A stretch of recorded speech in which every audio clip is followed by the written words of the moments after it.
here. Hello, everyone. Hello. I was getting my tea ready. I should have said that. I'm also a bit tired, so I hope it's not going to come off as uninterested because I'm not. I'm very interested. That's why I'm streaming, even if I'm very tired. And my throat is a bit. It hurts a little bit. I had a long day at work today, but I do have my tea, so hopefully I will feel better after drinking some of it. Let me see. I'll move directly into the game. Oh, there we go. Was it like that last time? I think so. Yeah. You had a long day. It was very long. Yeah. Uh, config just in case. I didn't change anything. I think the test was fine. Display rate was fine. Let me just lower the music a little bit. And the title. And spec your memories. Is this the low button? Yes. Raccoon hours, correct. I'm a very tired raccoon though. I don't remember much of what happened last time. I only remember like Nelly kind of being angry at the white-haired girl and the jokes that we don't know where she comes from. Oh, I can't have coffee because my throat hurts. I'm having some tea.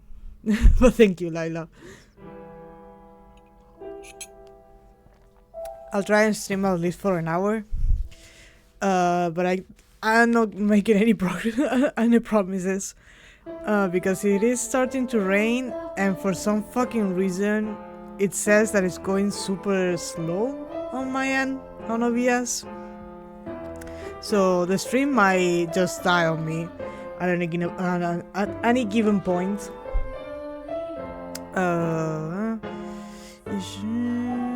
Yeah. Let's start. No. Yeah.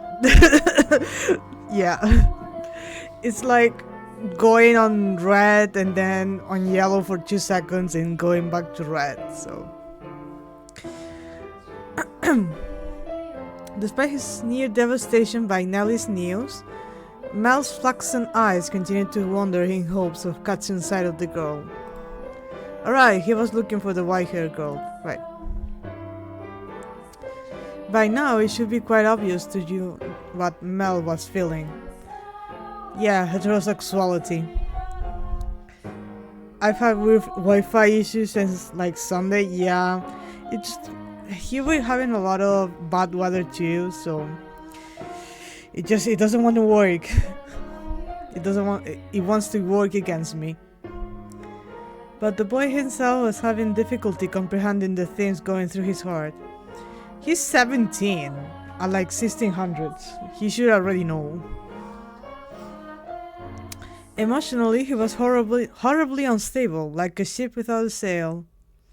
And still, every time he spotted the white-haired girl, his heart would leap, his whole body jittered with anxiety and excitement.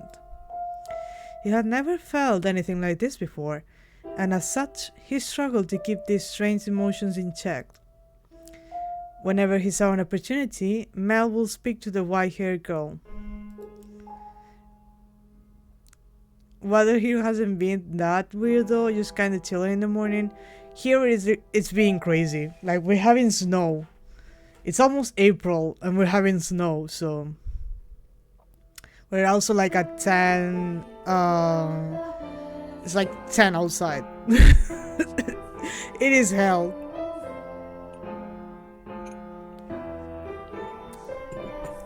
And days he was unable to, he either spent in secluded silence or distracted days.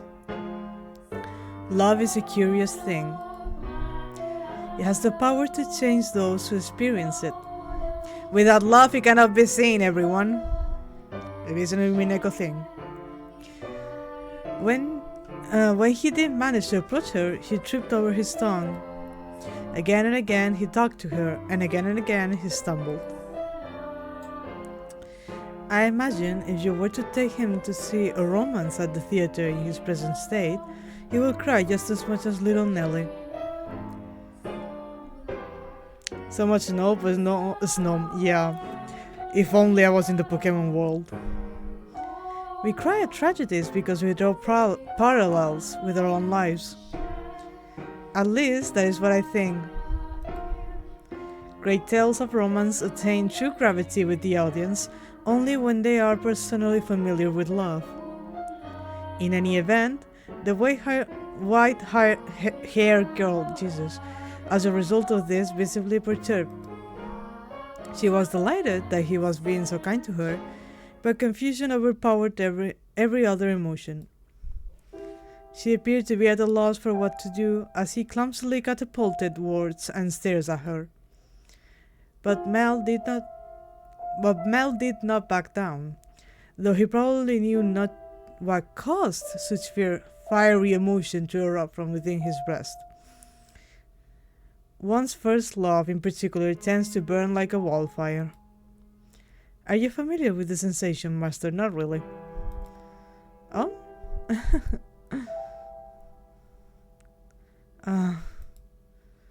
There she is. Is she cleaning? Well, she's a maid. They usually do that. No, it looks like she's reading. It's now or never.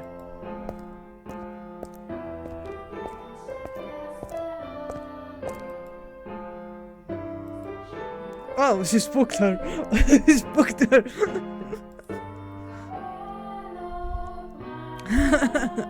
Sorry. I didn't mean to scare you. Lord Mel, you very clearly meant to scare me.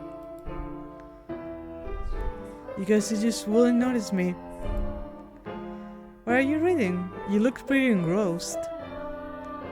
Oh, I'm sorry. I should have asked for permission. It's fine. No need to apologize. Feel free to read whatever you want, and you're welcome to bring books back to your room if you'd like to spend some more time with them. But I was just amazed that the mansion had a library. It must have been a lot of work to collect all these books. The art is very pretty. It is very gothic. There are some pretty old books in here too. Your grandfather's? The dick rider one? The one that died while having his dick all hard? Yeah, that one. Some that he collected, and some even older than that. Take a look at this. I think it's a diary, but it's not from this country. Or this century, for that matter. Maybe a feudal lord? He's complaining about the quality of the harvest. Can this forsaken land only produce over sour grapes? If only the largest of the Varni, or maybe Varnier? If only the largest of the Varnier states were mine instead. The land there is much more suitable to cultivation. There you have it. You can read this, Lord Mel? More or less. I've looked over it several times already, so that wasn't too difficult. Why would such an old book be here? I'm not sure. All of this was already here when I moved into the mansion. Have you not lived here your whole life? I was born at our estate, but to me and Nellie, this is more like our home. We moved when I was still young, and we live here ever since. Nellie and Mother have both grown quite fond of it. Father, though, often goes back to the house because he doesn't like all the roses. By himself?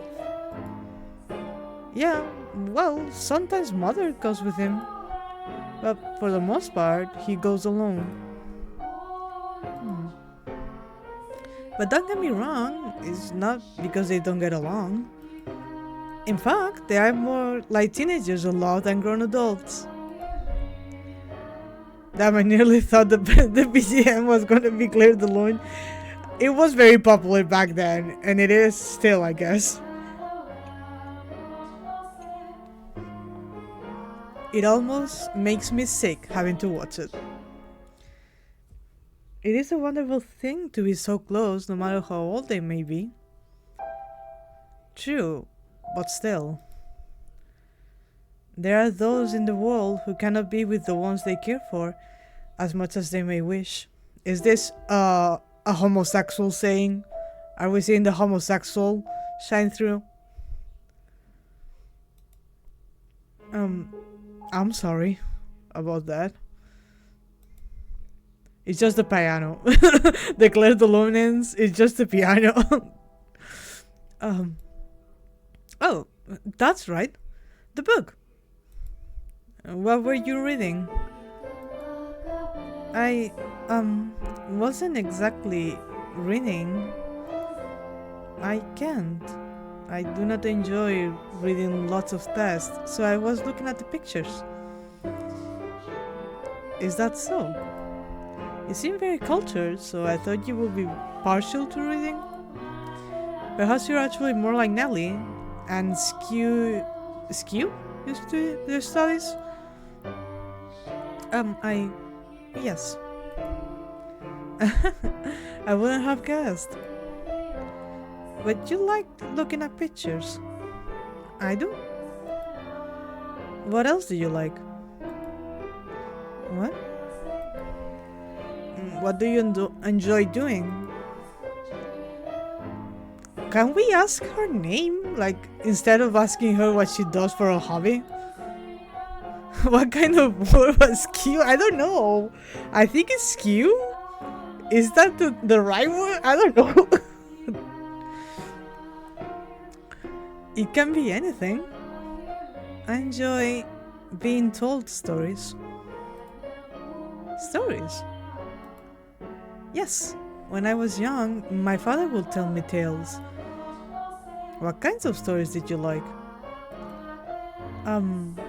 There was one about an imprisoned girl. Tell it to me. Is this just Rapunzel?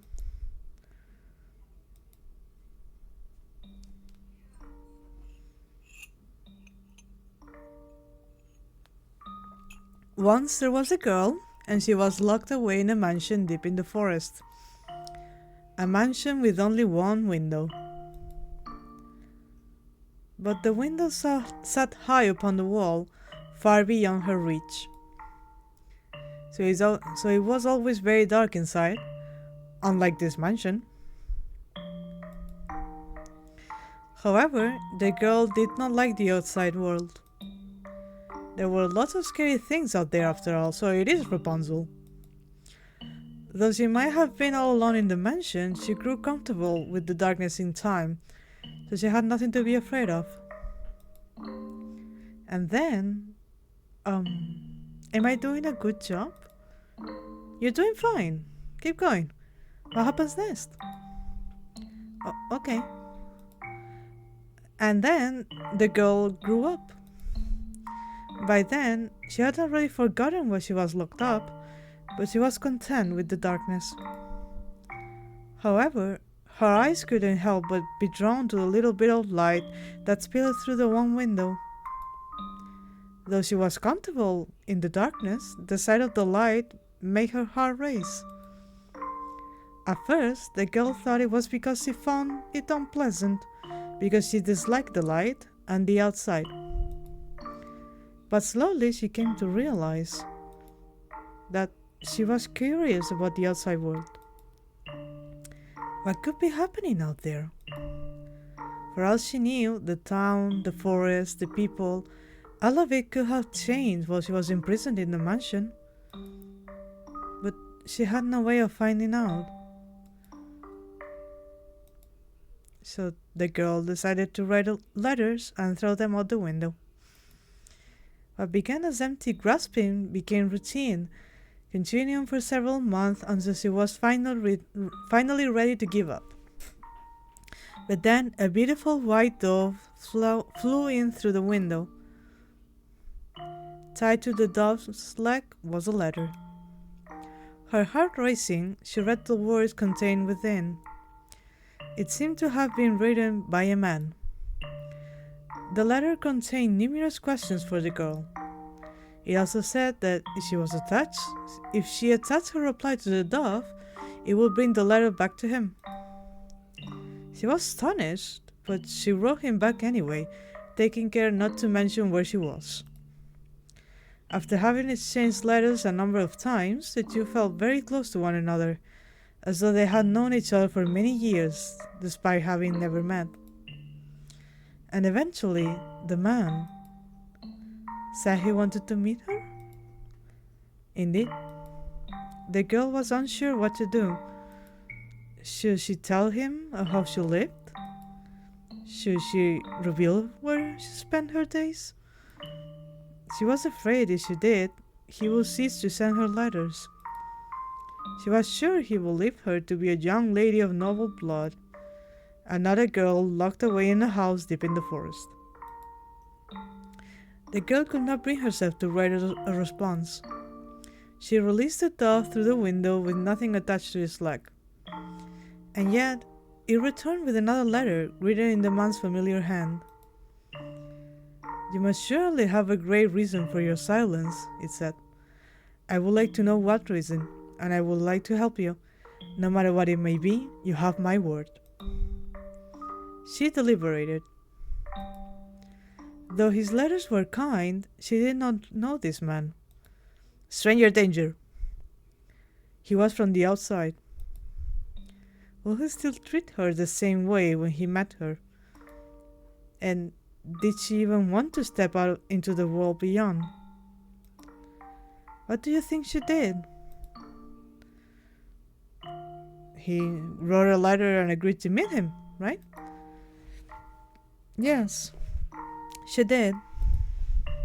The girl made up her mind she would write a letter. As always, when she tied it to the dove's leg, it flew off out of the window. "Oh, hi, Shelter, it's fine. I am already late anyway, so don't worry." And for some time after that, she received no response from the man. This saddened her, but she thought it was for the best. She belonged in her own confined world, her world of darkness. But then one day, light shone into the mansion. The sealed door had been opened, and in the doorway stood a handsome young man.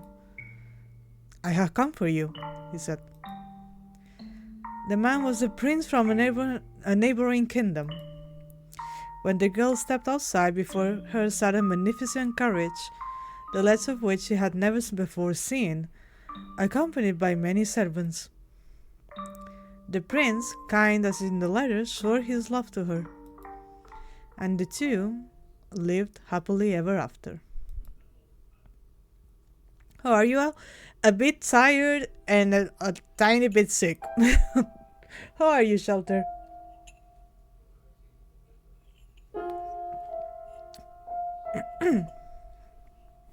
What a nice story. I'm glad it had a happy ending. A prince. Was there something funny about the story? No, that's not why I was laughing. Do you ever imagine what it would be like if a prince showed up for you? It doesn't have to be a real prince. Even just someone like one? Is that something you dream about? Oh, no. I think I'm perhaps a little too old for that. You think so? Nellie still fantasizes about her prince, and she's 14. I just assumed all girls were the same. Lady Nellie's prince. That's you, Lord Mel, no? What? Is it not? I mean, we used to play make-believe a lot when we were kids, but I very much doubt she still thinks of me that way in earnest. When she calls me her prince now, it's mostly in jest. If it weren't, that would be concerning. Yeah, it would. It really would. Oh? that story. Do you know if it's an original tale? One that's been passed down through the ages? I am not sure. It could very well be of my father's own creation. Um, you might think me conceited, but I think the story might be about me. The girl trapped in the mansion is you? You haven't been locked up anywhere before, have you? Well, we know she can't go outside. She already told you that. No, thankfully. I have never been locked up before. Thank goodness. But with an appearance like mine, I can sympathize with her being afraid of the outside world. I have, at times, imagined how wonderful life would be if it were only me and my father. I'm kind of exhausted. P4 is making me struggle for some reason. I'm not used to being low on SP all the time. Oof, that sounds horrible. That's why I play all my Persona games in easy. No shame. But the girl left the house in the end. If your father really wrote that story, then I believe it contains his hope for you to end up the same way. Oh? I don't have what it takes to be a real prince and whisk you away, but I can at least pretend.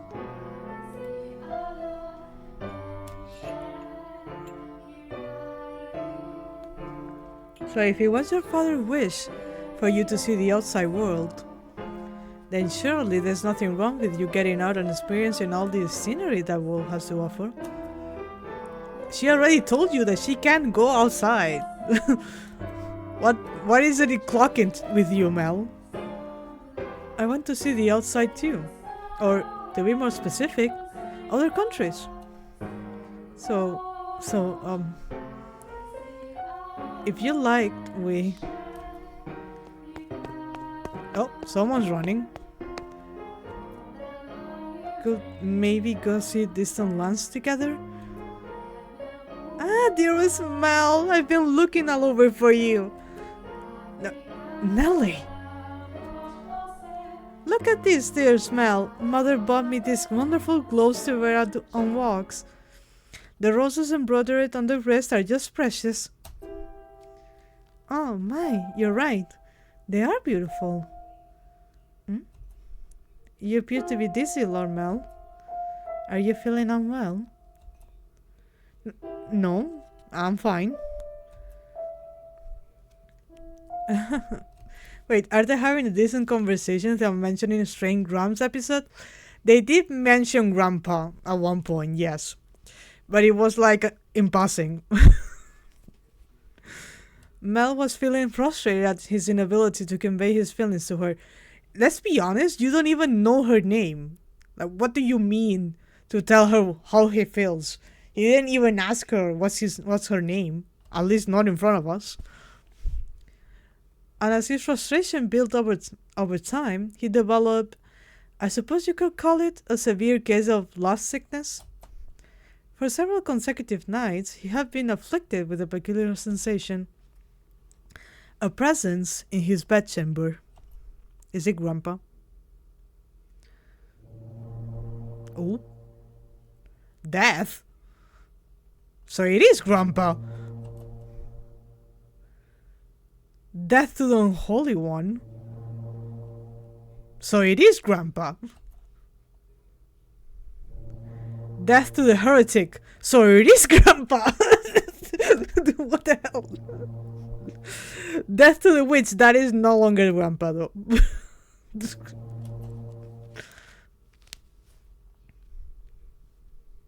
Kill XXX. White-haired girl is her name. Is canon at this point. Yeah, her name is just, I don't know, Shiro or something like that. God, I want to go home and eat chocolate cake and sleep. Same. I mean, I am home, but I don't have chocolate cake. I don't have anything with chocolate. I only have my tea. My chamomile tea. A man's voice. She's... Why? I never wanted her to die. Was she not eating? Man's voice too. Seal off the tower. Understood. No one finds out about this. How can you be so calm? Don't you understand what you've done? Man's voice 3. Huh. Pinning the blame on me. How nice it must be to be able to distort reality with panic. You're just as guilty as any of us. I never wanted her to die. So she didn't tell us the full story. The witch killed her. The blood of the witch killed my fiancé, my wife, my beloved, my something, my cat. I don't know. Oh, blood. Because he's having nightmares. Ah.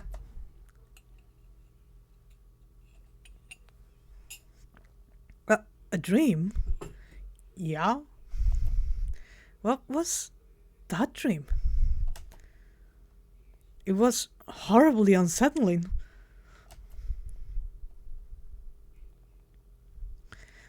As the actual Green Reaper, I don't know one part in this distance.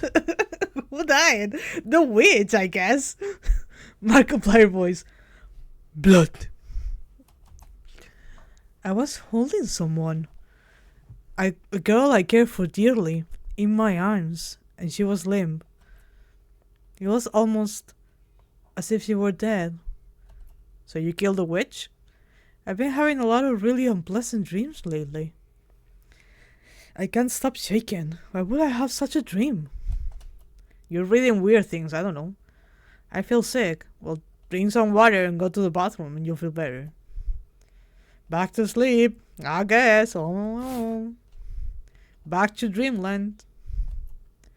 But I wonder, who was that girl? I don't know. You made her up in your mind, I guess. I say as if this is not like foreshadowing or something.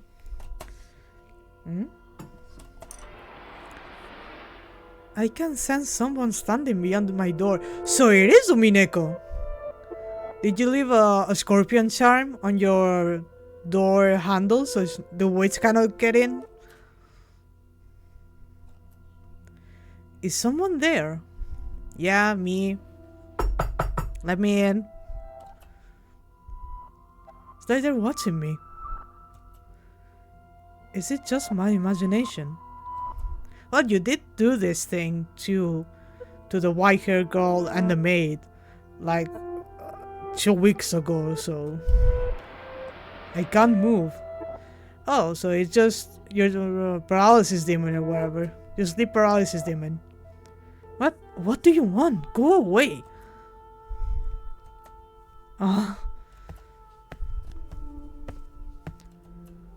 The sound is growing fainter. It is never just your imagination, bitch. Run. Where? He's in his room. Where do you want him to run? Under the bed?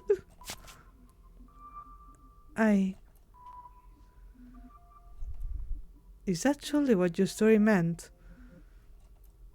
Father. But such a magnificent garden. Something we could never have had. Are my intentions misguided? I mean, if you're going to kill a rich person, go ahead. I'm with you. What a beautiful white rose. He can jump off a window? I guess he could. Yuri! The lesbians! You know, you could have sneaked into his room rather easily then. No one was watching. I would have given you a knife if you asked.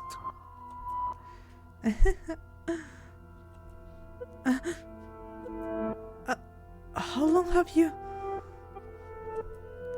Oh, you needn't pay me any mind. I shall not condemn you, no matter what you might do. Rather, I am on your side. I was not going to do anything. Oh? Is that so? Then perhaps you were off for a late night stroll. I imagine you have less difficulties going outside at night. I beg your pardon. I will return to the mansion immediately. Oh, yes, that reminds me. It was also the middle of the night when the grocer's servant broke into their safe. News of that spread quite far. I'm sure you will have heard about it. Oh? Although, was Gamache imprisoned? Dear me, I'm having trouble remembering. But worry not. If you wish for it, the mansion shall provide. You are in no danger whatsoever getting caught. I... You said that a witch lives in the mansion, did you not? I did. Does that sound perhaps a bit archaic to you? No. I believe those rumors mockingly referred to me. Oh my. I have been accused of being a witch before, which is amusing. I don't have any magical powers. I simply have an unusual appearance. My, what a lovely shade of red. The rose. When are we going to hear about the red truth? I think right now. She just used it. Is something the matter? This rose. This rose was white. Until I took it in my hand. Is that so? I apologize. I must sound mad. I'm sure I was just mistaken. I couldn't possibly have changed. I wonder... Yes? Did the girl locked in the mansion become a princess? What? We should lock up and head to bed. Make sure all the shutters are closed nice and tight, and then draw the bar at the front door. Okay, Alice in Wonderland. What a curious thing to say.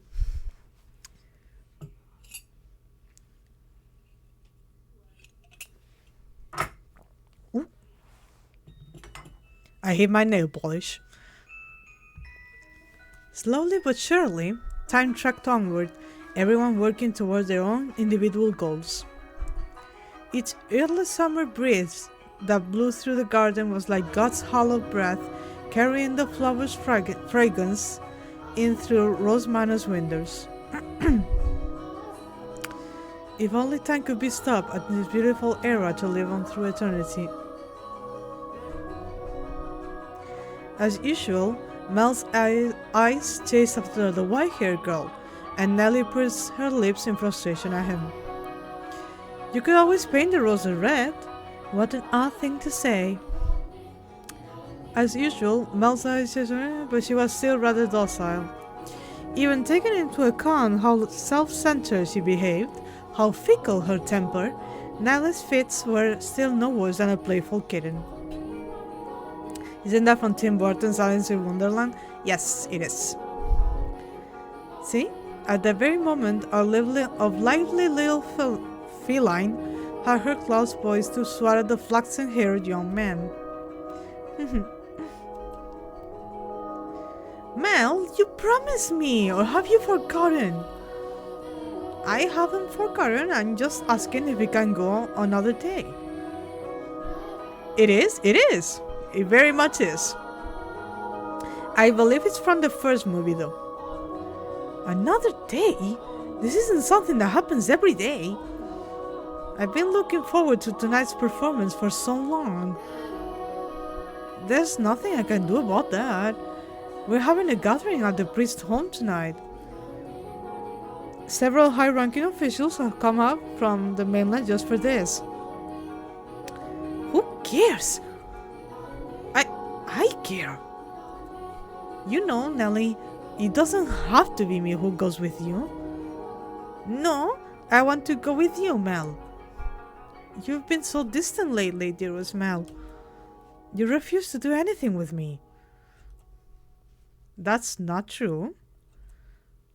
Tell me, if you can't go today, when can you? When will you be willing to go out with me? And will you be willing to play cards with me? To have tea together? I can't make any promises. I have things to do. Obligations. And Nelly, you're almost an adult yourself. Stop acting like such a child. She's 14, by the way. She is a child. I'm not an adult yet. I'm still a kid. If it means I don't get to play with you anymore, dearest Mel, then I don't want to be an adult. Nelly, you can't. Lady Nelly, the master wishes to speak with you. Huh? Father does? What could he want? Go on, Nelly. You can't make father wait. He's very particular about people keeping their appointments. Yes, he is. Unlike you, dearest Mel. What's got her in such a foul mood? Oh, thank goodness for small miracles. Nelly just won't seem to take me at my word lately. You mustn't be so harsh on her. She is your own and only darling little sister. You're right, but still, she's taking it a bit too far of late. Oh, I am not so sure. I know we said this last stream, but they are so Rin and Lang coded. Yeah, they are. They are the Kagamine twins. She does not seem to be behaving any differently to me. Am I the one acting differently then? Yeah, it is. It is you. Well, enough about that. Can I ask you a favor? Me? What can I do for you? I was thinking... Physically, Mel was undeniably a young man, but the smear that crossed his lips as his skin gave his face the sweet look of a little boy. Oh, English. Or perhaps that was simply part of his charm, and it was not the age disparity, but his character that made his smile so heartwarming. What did he ask of me? You shall find out soon enough.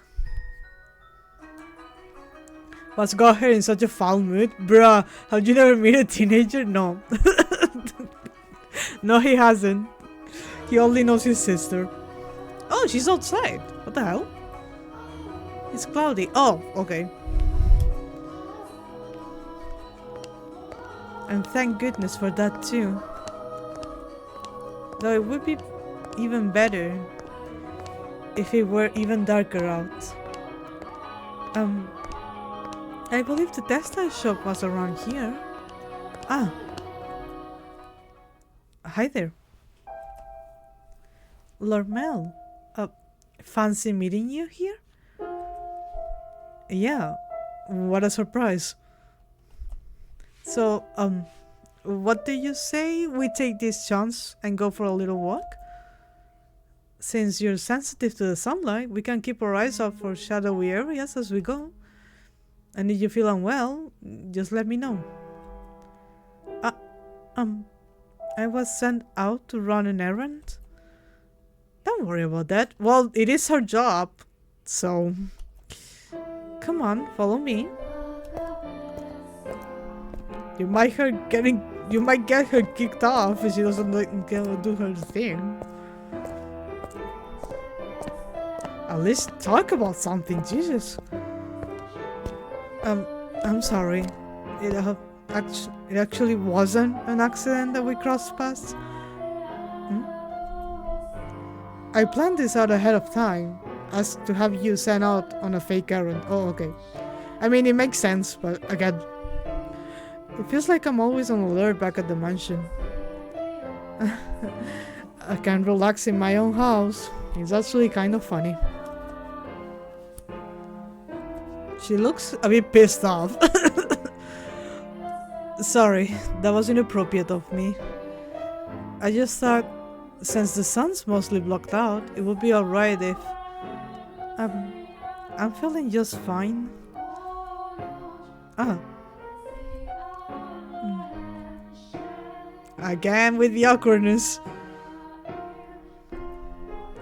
She looks so bothered. She does. Her face. She looks angry at him.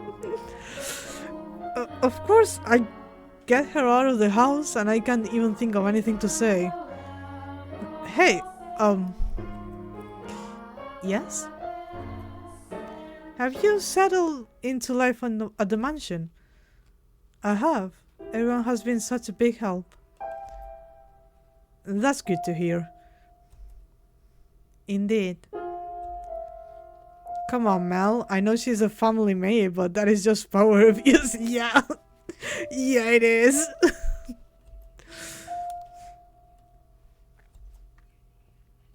So, yes? Nellie told me she had you help decorate her room sometime back. Ah, yes, that was shortly after I arrived. And what of it? Yeah, that day Nellie told me that you don't... I don't... Never mind, sorry.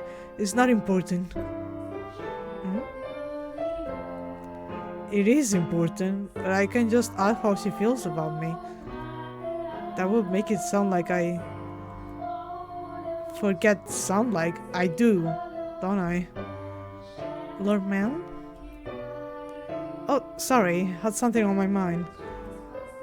It looks like it might rain again today. The weather usually gets better as summer approaches, not worse like it has been. It won't be a heavy storm though. No? The wind is too gentle. You can tell from that? She's a witch! She's a witch! Vaguely, but yes. Huh, that's impressive. I often leave the house unprepared, only to find myself sloshing back in the rain.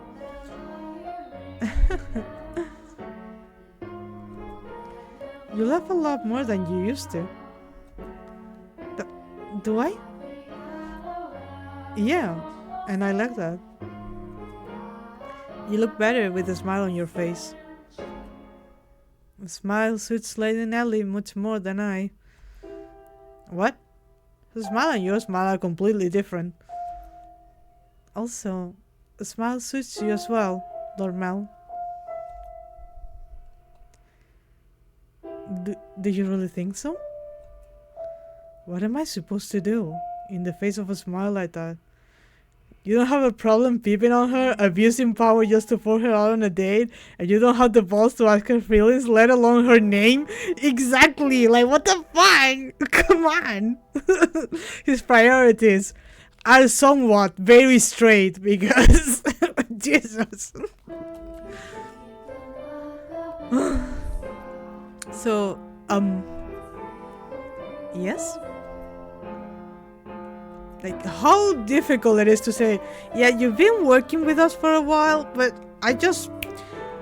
It went over my mind. I never asked your name. Or maybe your surname? Or like a nickname. What do you want to be called? I don't want to be calling you mate number 47 or whatever. Knowing her, if I ask if I'm imposing, she'll say no without hesitation. Yeah, because she's your... employer. You're her employer. Obviously she's going to say no, you're not bothering me. She basically lives in your house, cleans your shit, and then goes on errands for your mom. Obviously, she's not going to be, oh yeah, I'd rather not hang out with you. Trying to cover myself isn't going to get me anywhere. Hold on a second. I never did get you those flowers like I promised. There was a single white rose blooming in the garden. I was planning to give it to you, but it disappeared before I had the chance. Yeah, she made it right with her magic, her witch magic. So, I'd like you to have this. It's not a real rose, but it won't wilt either. I... Mel was holding an ornamental white rose. It was an impressively detailed replica of the real thing, crafted by an incredibly skilled artisan's hand. It was, I imagine, made by the same craftsman from whom Mel had ordered Nellie's birthday necklace. The young man, who had a handful of days earlier had said he had no sweetheart, had come in to commission a present for a girl. Wait, so it has been like a week at most? The master of the shop must have been quite surprised. Or perhaps it had been given him a good laugh instead. It was for this moment that he so desperately sought for time together with the white-haired girl. I don't know what you like, so I had to base it on my sister's tastes. My apologies. I cannot accept this. Yeah, you don't know what she likes because you never ask. You never ask her anything about herself. Is the design not to your liking? No, if you're concerned about how much I pay for it, don't be. I just want you to have it, that's all. Please? Why are you so kind to me? Why? Because I'm sorry. I can't accept it. A clear glint of flustered panic was visible in her red eyes. There is not a girl in the world whose heart would not flutter at the sight of sparkling rose accessory. But her reaction was far from delight. As a matter of fact, there were traces of fear and apprehension in her countenance. I beg your pardon. Hold on. With a look of distress on her face, the white-haired girl made to run off, but Mel grabbed her by the arm in the nick of time. At least tell me why. Is it because you dislike me? I never said. Something's wrong with me. From the day you arrived at the mansion, it's like I haven't been myself. I've been strangely aflutter ever since then. Whether I try to study or whether I try to read, none of it sticks. I'm just looking at pages of text, tracing rows of letters only for them to disappear as soon as I look away. It's all because of you.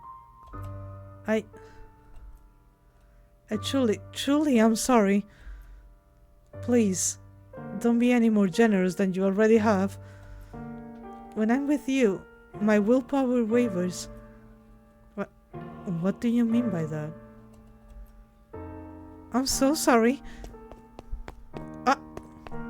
Wait! Mel's grip loosened for a moment, allowing her to slip free and dart off like a gust of wind, not giving him a chance to stop her a second time. The dumbfounded, flaxen-haired boy stood frozen in place, left all by himself. The breeze, which the white-haired girl had called gentle earlier, felt faintly chilly, almost as if mocking him. It looks like she's even less fond of me than I thought. God, I'm crying. Me too. I'm shaking and I'm crying. I'm pathetic.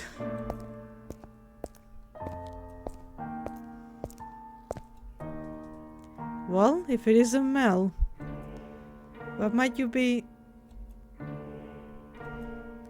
Are you crying? I'm so pitiful. Sorry you had to see this.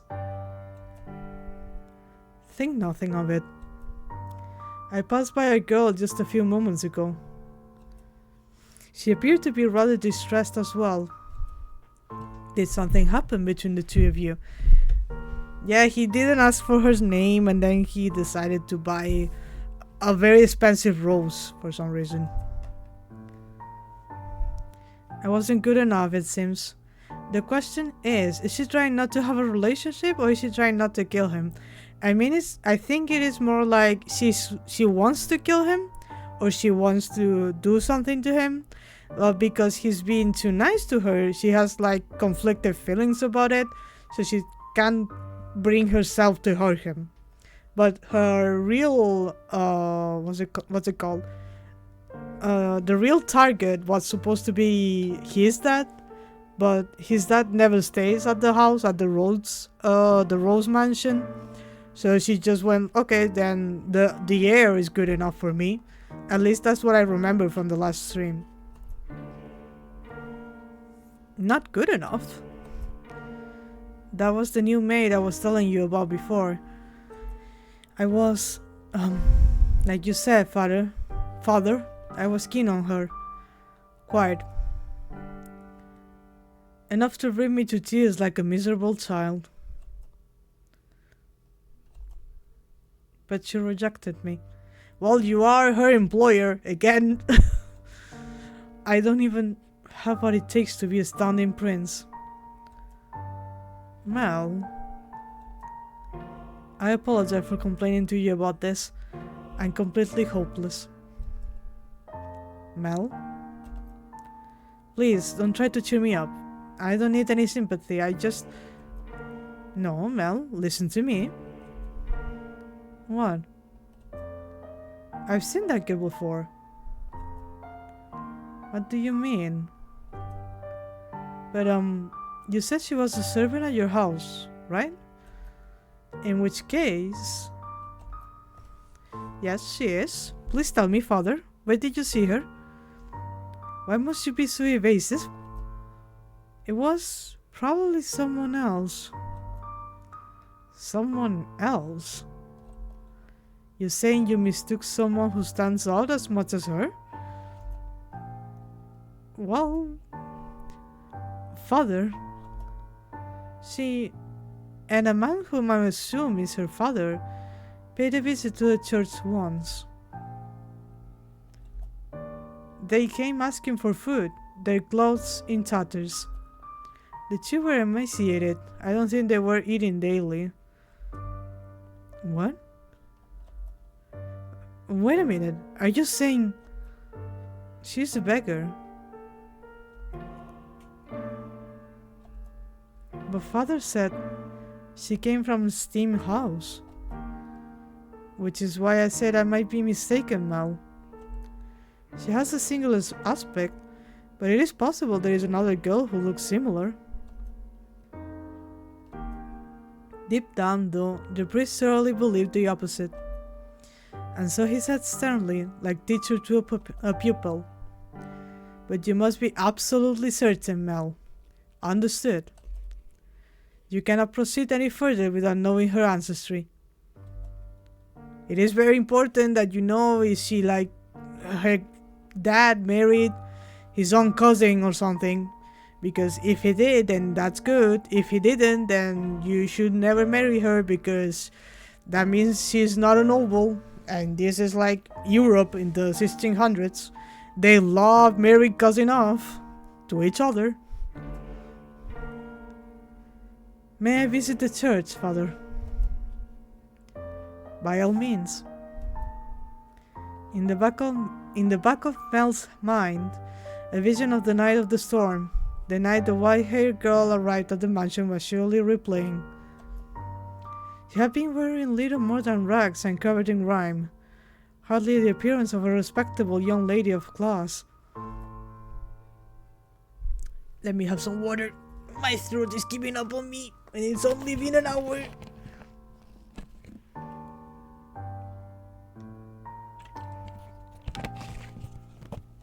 Ay.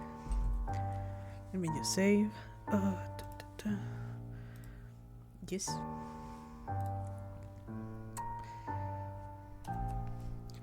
Have I been putting her through unnecessary stress?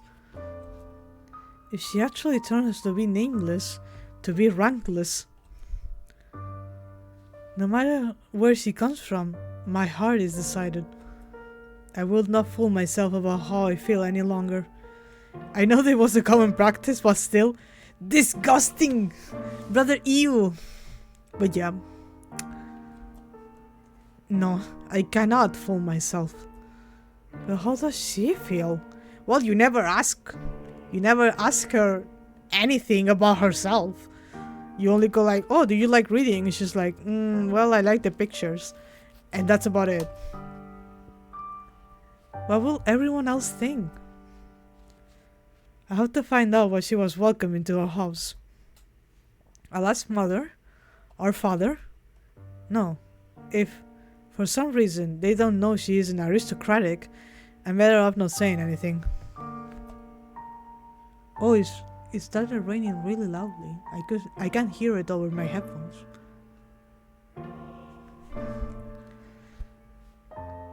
But if they don't, then does that mean she's been lying to us? And to them? I have to find out. This time, I must get answers. No, absolutely not. You come back and the first thing you say is that? I hate you, father. I will not stand for this.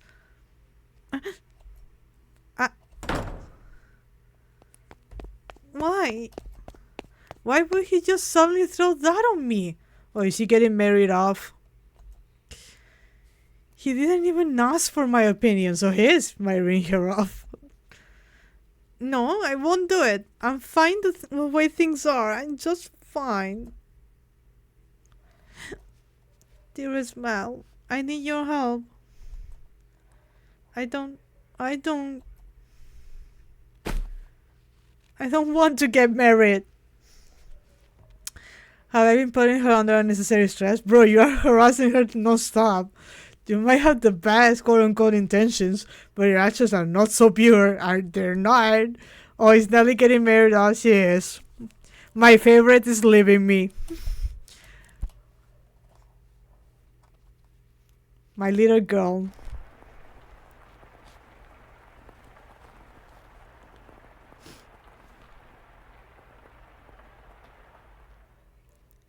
This may seem sudden, but I must confess that I made a grave mistake. My transgression is that I wasn't able to completely predict where this path we were traveling led. My hands were full dealing with my immediate day-to-day tasks, so I could do not but pray there was happiness waiting in the future. Happiness for everyone who lived within Rose Manor. But I am but a mere maid. There are limits to what I am allowed to do, and furthermore, it was not my place to offer her my hand. Roads, such as the one we were following, have a way of diverging with little warning, and if you do not turn the wheel exactly right at those sudden forks, you may end up somewhere horribly off course. I was well aware of that fact, which is why I thought that what I did was for the best. It's happening again. I made sure the door was closed, but I can sense someone standing there. Someone watching me. Footsteps. They're looking down at me? I want to open my eyes, but I can't do it. Curses. You're just going to leave without doing anything, aren't you? Then hurry up and get out of here. Free me from this torture.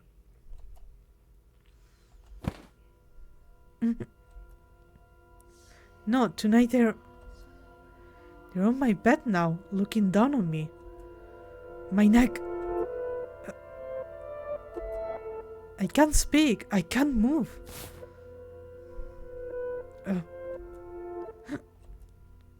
These cold fingers. That soft breath.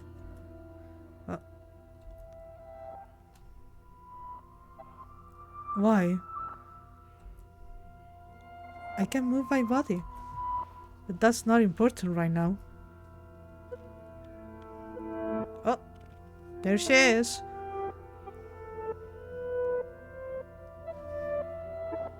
Hello. You smell of roses. Yeah, the whole house does. That's the whole point. The scent of a world far removed from ours. He made to gasp at the sight before him, only to realize he could not. The pressure of her cold fingers wrapped around his throat robbed him almost entirely of the ability to breathe. Why? He silently mouthed the word. For that moment, at least, her melancholic ruby eyes were focused wholly on the flaxen-haired young man. In them glowed a faint flicker of willpower, and a continuously burning agitation that roused her to action. I told you to stop being so kind to me. Why? It will all be over soon. Please don't make any noise. Why? To put an end to this family. You are my only... Why? Are you shaken? What? Upon hearing Mel's words, the strength drained from her slender fingers. He had not been questioning why she would do such a thing. There was, of course, a trace of bewilderment visible in his eyes. But he did not shout, nor did he tremble in fear. He instead expressed concern for the young woman who looked like a cornered rabbit. I am not shaken. You are. I can see it. As he slowly regained his breath, Mel's voice too grew clearer. Conversely, the red-eyed girls grew progressively more faint and raspingly. You are not doing this because you genuinely want to. There is some other reason. This is what I desire. Have you been to my room before? This is not Yuri. I did not sign up for this. Me neither. I thought this had Yuri. You have... I'm sorry. Well, I'll be damned. Tell me, why are you shaking? You're not putting any pressure on my neck. Why haven't you run? Because I cannot fathom why you would do this, so I'm afraid. Do you hate me so deeply you want me dead? Do you despise me to the point you will be willing to take my life with your own hands? No. No, I don't. See? Like I said, there's another reason. If it isn't because you detest me, then tell me, why is it? I am sorry. I will leave your room now. I will do my best not to bother you any further, so please forget anything ever happened. Do you think I'm just going to say okay and let you go?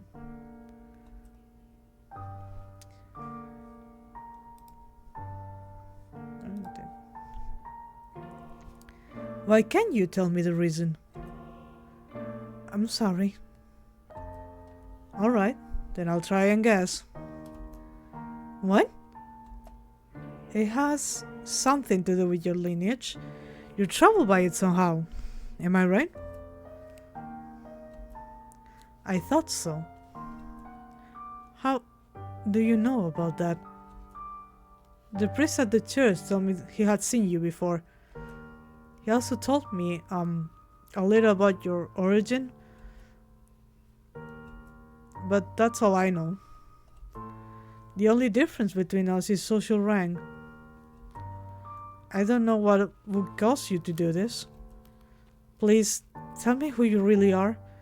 Tell me why you came to the mansion and why father allowed you to be a maid. I haven't said anything to mother or father. If you're hiding the truth from them, they still don't know. But I want to. I won't get mad at you or have you punished. I'll even swear to God, if you'd like. I want to be the prince who whisks you away. I want to be like the prince who rescued the girl from the dark mansion and showed her the world. I know I'm not that dependable, but I want to help you. Why do you show me such compassion? Why do you treat me like this?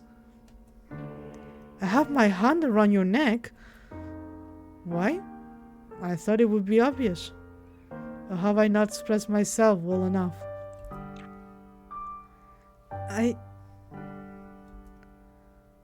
I love you. It's been a week, by the way. If you guys have forgotten, it's been a week. Every time you push me away, it crushes me.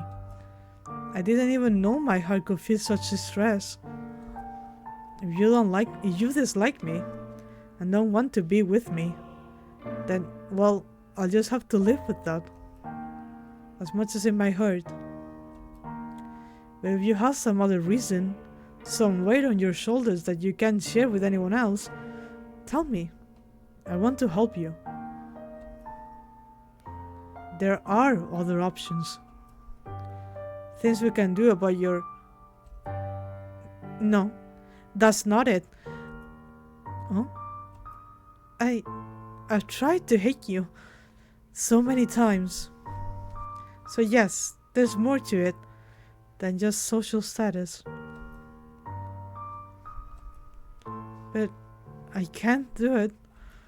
I couldn't make myself do it. What do you mean? I had so many chances, but I couldn't do anything. She spoke in a stifled voice, as if every word had to fight to escape her lips. She appeared so fragile, so precarious looking down on him, that it seemed as though if a gust of wind were to whisk through the room, it would blow her away completely. Her pale fingers were trembling, as she had tried to squeeze them again and failed. However, her hand did not pull away from his still slender neck. Her hand is so cold. Is she a vampire? He did not challenge her, but simply kept his eyes fixed on hers, as if carefully watching to see what she would do next. I'll say it as many times as I must. I love you. And I wouldn't be able to accept losing you without knowing anything. So please, tell me the reason. I'll see to it that you're taken care of. Those are the words of a man of means, Lord Mel. Of someone blessed enough to have pity for others. You are a foolish young man. You know nothing, Jon Snow. But the greatest fool of all is myself. If you agree to punish me, I will talk. Oh, she's into that? Okay. Tell me. This should be his first crush. The poor boy doesn't know the difference. She's his family mate, so he didn't have to work too hard to get too close to her. Well, she lives with him. Yeah, but it's been a week. Again, it's been a week. Her long white hair and his soft flaxen hair touched. For just the briefest of moments, it appeared in the darkness as though they had fused together. Ugh. The white-haired girl, having finally gathered the courage, began to slowly tell her tale. Okay, let me save just in case. Save. Yep. Yes. Back. On the night of the storm, I paid a visit to Rose Manor, this mansion. My father and I were always on the move, traveling across the line by foot, so it was only recently that we heard rumors of Rose Manor. There are several reasons we couldn't stay in one place. First is my unusual appearance. People often find the color of my skin or eyes disconcerting. So after living in one place for long enough, unsettling rumors will begin to spread, forcing us to leave. Another reason was my father's line of work. He painted pictures for a living, but he had trouble finding a patron, so he had to work day to day. When he was no longer able to find work in the city, we would move. We were birds that migrated without a flock. When we arrived at this town, my father was exhausted and weak. That is when we learned of Rose Manor and the family who dwelt within it. Rose is a name my father could never forget. He was, long ago, a painter in service of the Rhodes family. Hold on. Your father was an artist here? Yes. It was before I was born, so you probably don't remember, Lord Mel. So, you knew about us before you came here? For as long as I can remember, I've known the name Rhodes. My father was chased from your house just because they didn't like something he painted. Having failed the Rhodes family, no one else will become his patron. Just as a good reputation spreads, so too does a bad one. Branded once a failure, no one will take you in ever again. You nobles throw your parties and spread your gossip about this painter or that sculptor. The rose you tried to give me is an example of that. It was certainly crafted with skill, but the jeweler is only known because some aristocrat spoke highly of him. My father's paintings were no less skillful. His was a talent that could not be easily imitated, but no one was willing to separate the art from the artist. The Rhodes family stole everything from my father, but even thrown out onto the streets, his only skill was painting. That was all he could do to earn a living. What little money he had for food, he gave to me. He did anything he could to ensure my survival, even at the expense of his own well-being. My father passed away in this town. Up until his last breath, he was only ever concerned about me. He held me in his arms and ran his fingers through my hair, an apologetic look on his face. If I had a normal appearance, I'm sure life would have been much easier. He was always telling me how sorry he was for making life so hard, even though it's not his fault I look like this.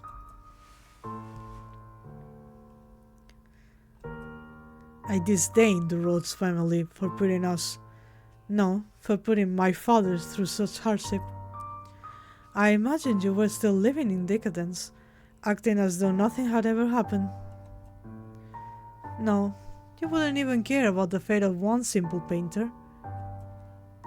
Our lives meant nothing to you. And so, I sought to bring misfortune upon you. And that's why you tried to kill me. In truth, I had wanted to take the master's life, but your father spent so much time outside the mansion. And so, you're right. If they lost me, it would put my family in a very difficult position. That is the whole of my tale. You now know about my father and how I feel about you. Having having told you the blackness in my heart, I cannot go on living like nothing has changed. Please give me punishment. Why? Why would you have me put the one I love through any more misery? I am not fit for your affection. Not only because I am not aristocratic, but because every time I spoke with you, I did so holding this darkness in my heart. Does that not unnerve you? In the end, it was my family's actions that caused you so much suffering. Would that your father were still alive, perhaps I could have done something. I'm sorry. And besides, you hesitated. You didn't actually kill me. What am I even to punish you for? As you said, you had countless opportunities, but you could not bring yourself to do it. Tell me, why couldn't you kill me? Because if it's because I've given you enough reason to have even the slightest bit of interest in me. Nothing was as I envisioned it. What? I assumed the residents of Rose Manor would be cold, people who believed that wealth and rank mattered above all. But on the night of the storm, the mistress was the first one to extend her hand to me. I arrived at the mansion disguised as a beggar. Actually, disguise is not the right word, as many nights I only survived on the generosity of others. The mistress did not send me away when she saw me.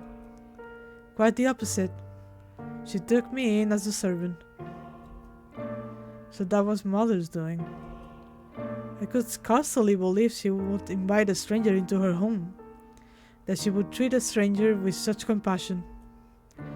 I thought perhaps she knew who my father was, but I had never met any of you before, so she must simply be that kind-hearted woman.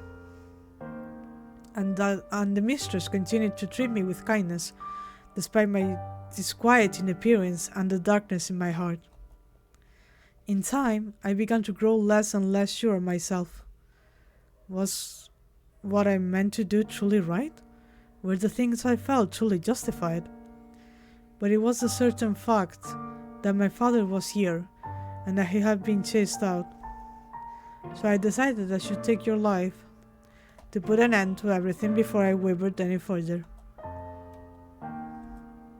And then...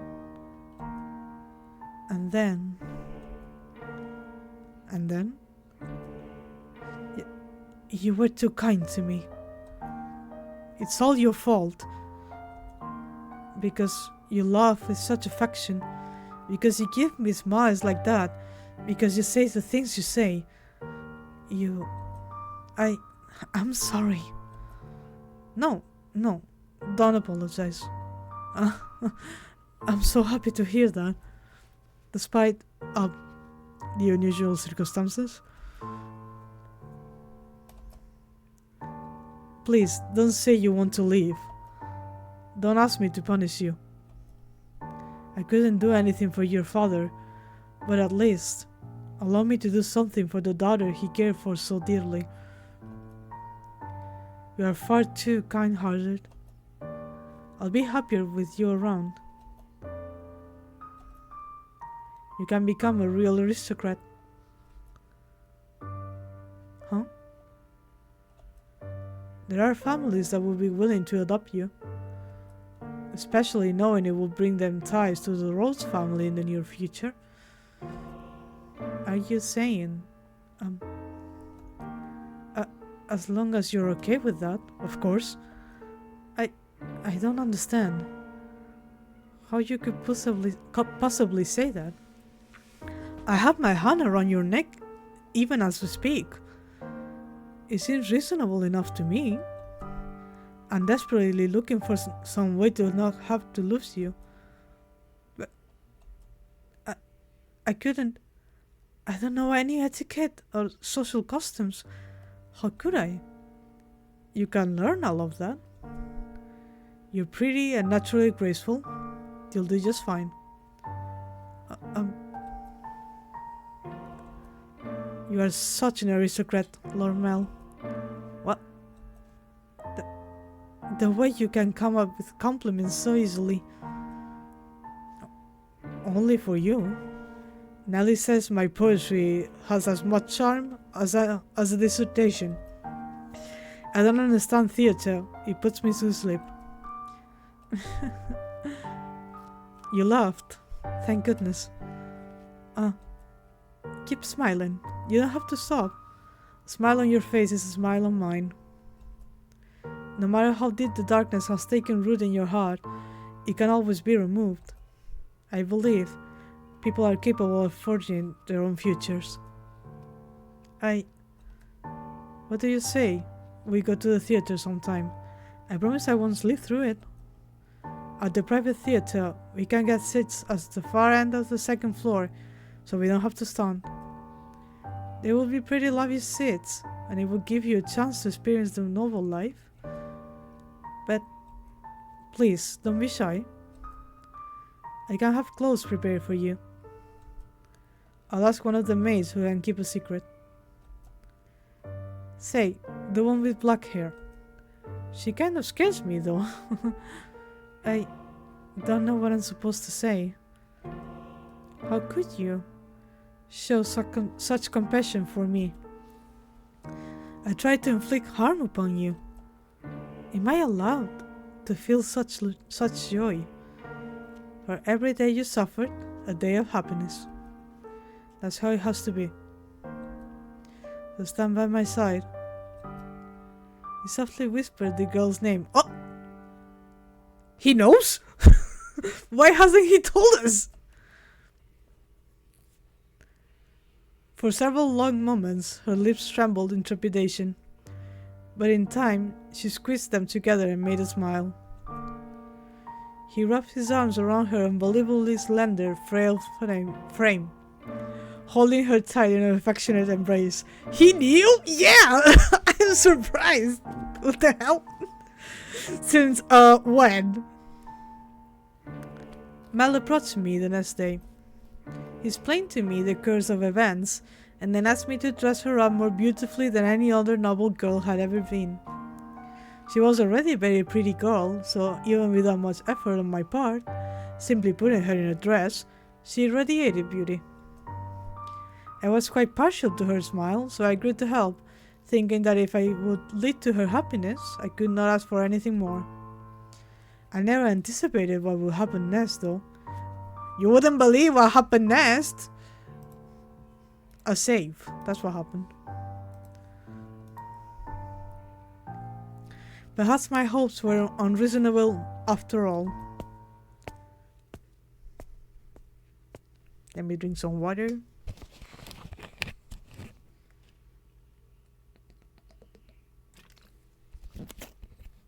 You have been fighting your wife for so long, we learned that she has a name. We don't know her name, we just know that she has one. Now, Nellie, you love the theater, so don't look so cross. Oh, is she marrying Arthur? Is she marrying the guy that I told you guys she would marry at the very start of this visual novel? Nellie was out with a man other than her brother that evening, a rare sight indeed, and she was quite clearly in a foul mood. I will not stand for this. That I should have to marry a man as disagreeable as Arthur. It's unthinkable. The young man at her side was Nellie's fiancé, selected by her parents. On any other occasion, she would have snubbed an invitation from any man who was not Mel, but she had little say in this matter. She was, for a lack of a better word, forced to go out with him. And oh, how furiously she had fought against it. She had shoved aside the Abigail trying to fasten her corset, locked herself in her room, and sobbed for quite some time. It required the combined efforts of several of us to get her ready and out the door for her date. Come now, you should at least pretend you're enjoying yourself. Or do you want people to think we don't get along? Do we get along? Well, I want to, for what it's worth. What it's worth to you is my name, not me. Are you really going to be like that? I went out of my way to take you to your favorite play. Is this Romeo and Juliet? The least you could do is be a little kinder to me. Jeez, woman. What was it called again? See? Romeo and Juliet? It's been running for 6 or 7 years now. A family like yours or mine could pay to have a brand new script written. So why should we have to see an old play at the theater full of commoners? Ew, the commoners. It might be private, but even so. I would rather just have a show put on my stage. Stop talking already. Why should I have to marry someone like you? I have absolutely no desire to marry you. Whatever it takes, I will put a stop to this. I'll talk to father as many times as I must. Please don't make such a scene. It's shameful. There are people around, remember? You represent your family. Besides, our families are hardly strangers to one another. Try as you might, I thought you can get rid of me. No matter what you say, you can't break this engagement. You don't... Your parents gave you too much freedom, and look at what a spoiled little girl you became because of it. Goodness, you're going to be quite a handful. Oh, get off your high horse. Now you're the one on a high horse, Nelly. You are going to be my wife. You gotta at least put some effort into liking me. What happens when I take you to a social engagement and you act like this? It's shameful to the both of us. It's coming from someone who used to call me Lady Nelly. What's your problem? When you used to act like a lady, I'll gladly call you that again. Goodness gracious. Put yourself in my shoes for a second. I have to marry a bratty little girl because it will help my family. How dare you talk about me in that way? You're not a damn princess. Open your eyes. If you think talking to your father will get you out of this marriage, you're welcome to try. I doubt he'll have it though. May the mansion claim your blood, Arthur. It probably won't, but yeah. Hopefully. Otherwise, you can just go complain about it to your friends. Oh, that's right. As far as I'm aware, you don't have any friends. Enough. As you wish. This is so frustrating. Why should I have to listen to this jerk mock me? I have Mel. I know. If father won't listen to me, I'll ask Mel to talk to him. Mel will be able to convince him. Come on now, your favorite play is about to start. Maybe you should face forward. Enjoy it while it lasts. You won't be talking down to me much longer. Yep, she's going to see him. There we go. What? Is that... Wait, Nelly? Get back here! What is that damn child's problem? I didn't give her permission to leave. Father will be sure to hear about this. I cannot have the roads making any more of a fool of me.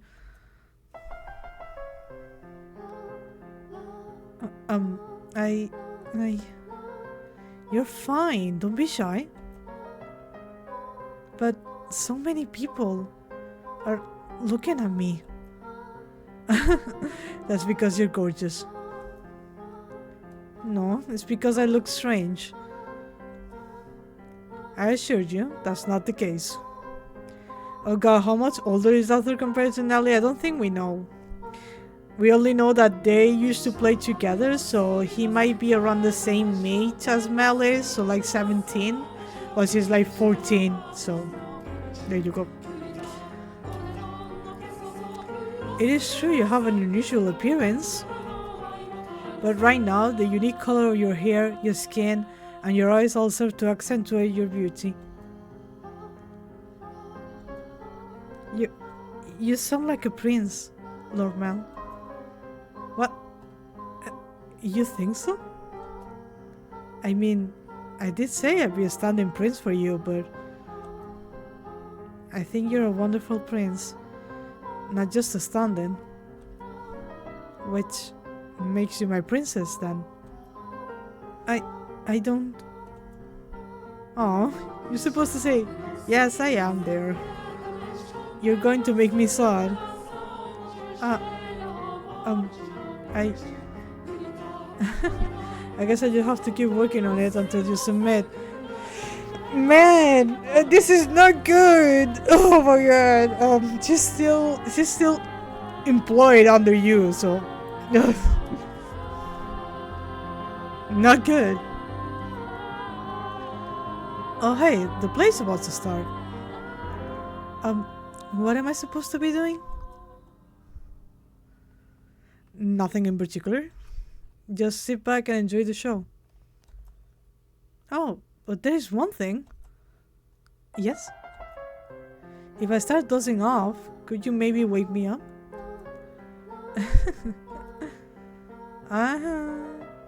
Come on now. Nelly is here. What? Dearest Mel!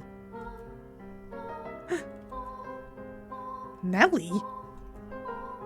Dearest Mel, why are you... What are you doing here? I asked her to join me. It's nothing to get worked up over. It is! It absolutely is! How many times did I ask you to come with me and you wouldn't? You don't even like theater, dearest Mel, and you brought her? You're right. I'm not especially fond of plays, but I wanted her to be able to see one. Why are you making such a big deal out of this, Nelly? She's not suitable for you. What? She isn't good enough for you. Why would you choose her? She's creepy and you have no idea where she came from. Don't talk about her like that, Nelly. But you don't even know who her family is. I do. What? Lord Mel? It's fine. You just stay quiet. Like the other miss, she comes from a respectable house. I looked into it. However, circumstances prevent me from telling you what house that is. No, you're lying. That can't be. She doesn't act like a lady. She lacks etiquette, and she probably can't even dance. You expect me to believe someone like her is from a good house? Enough already, Nelly. Mel yelled at me. You have my word. You don't have to worry about her. So please stay out of this, Nelly. It isn't any of your business if I spend time with her, is it? But dearest Mel... You need to stop hanging all over me, Nelly, and find someone for... Wait. What are you doing at the theater? Are you here alone? Yes, dearest Mel, about that. I have a favor to ask for you. I've been waiting to talk to you about this since yesterday, but I haven't seen you at all. Settle down, Nelly. What is it? Father had me engaged without consulting me, and he picked Arthur, that disagreeable little... Oh, right, that. I already know. What? I heard it from Father. That reminds me, you didn't show up at breakfast this morning. I see now. It was because of your engagement. Dearest Mel. Is that who you're here with today? In that case, you should get back to him rather than waste any more time with us. You knew and didn't want to get married, Mel. So why? Why didn't you talk to father out of it? Because it's your time, Nellie. If there's someone else you'd rather be with, then, well, you can try pursuing father, but... You're the only prince for me, dearest Mel. And a prince always grants his princess's wishes. Doesn't he? I just want you to say you'll do that for me, dearest Mel. No, Lady Nellie. You stay out of this. It's all your fault. It's all because you showed up and played your little tricks on him. I warn you about this rat, dearest Mel. She is not suitable for... I told you I had enough already. Oh! Did he slap her? Oh! Oh, this is bad. How much longer are you going to continue acting like a child? I can't deal with you being a spoiled little girl, but how dare you be so derisive to someone else? Mel, hit me. She's 14! What the fuck is going on? Mel sucks. He sucks so much. Lord Mel. Go on. The show's about to start. People are giving us dirty looks. Return to your betrothed now. I will apologize to him afterwards as well. You said you will always be by my side. That you will always be my prince. The time for make-believe is past, Nellie. No, I refuse to believe it. I will not have it. Nellie! My goodness, that girl. Are you not going to go after her, Lord Mel? No. Just let her go. The only place she even has to go is home. I just wish she'd start acting a little more like an adult. I imagine Lady Nellie is simply... She what?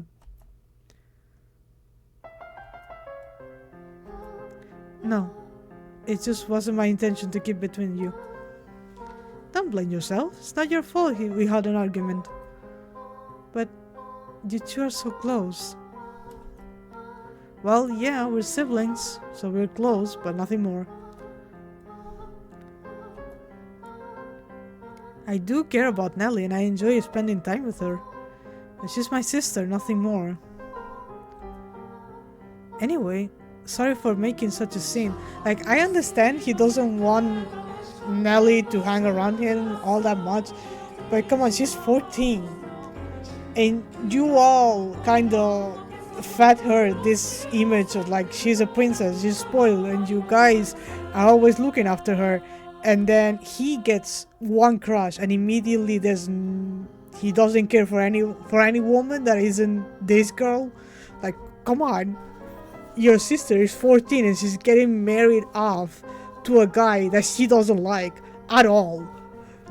She's 14 again. She's 14. Jesus. Anyway, sorry for making such a scene. No, I imagine she left her betrothed behind without saying anything, so I'm going to go apologize to him. You have to keep up appearances. Stay here, I'll be right back. Very well.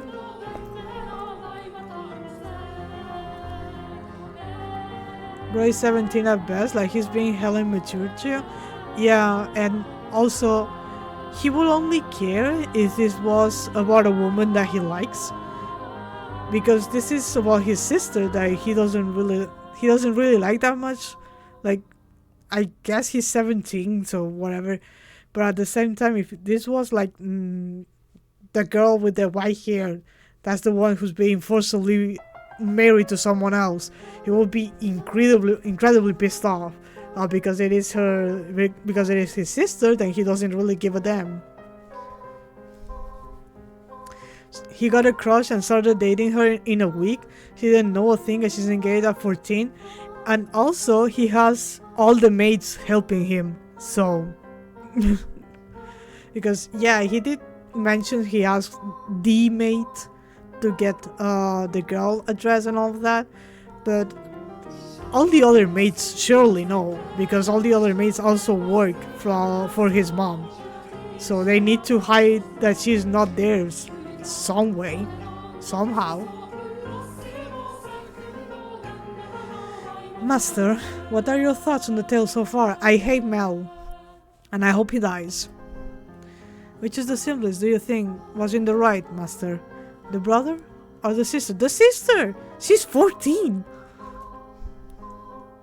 Oh my, I apologize for the abrupt question. Did I startle you? No. What do I think? Yes, I believe Mel was probably right. He was also surely happier than her. As Mel had anticipated, Nellie fled from the theater, leaving her fiancé behind. She forced her way into a carriage stopped outside, probably one called for a different nobleman, and ordered it to take her home. Mel's assumption was correct. The only place she had to return to was the mansion. The sun was beginning to set, and as a young lady, she could not simply go wandering through town alone. Nor did she have any acquaintances to take her in. Her world was, in essence, composed of two elements, her brother and the rose garden. They were the light of her life at Rose Manor. She lived a very isolated existence.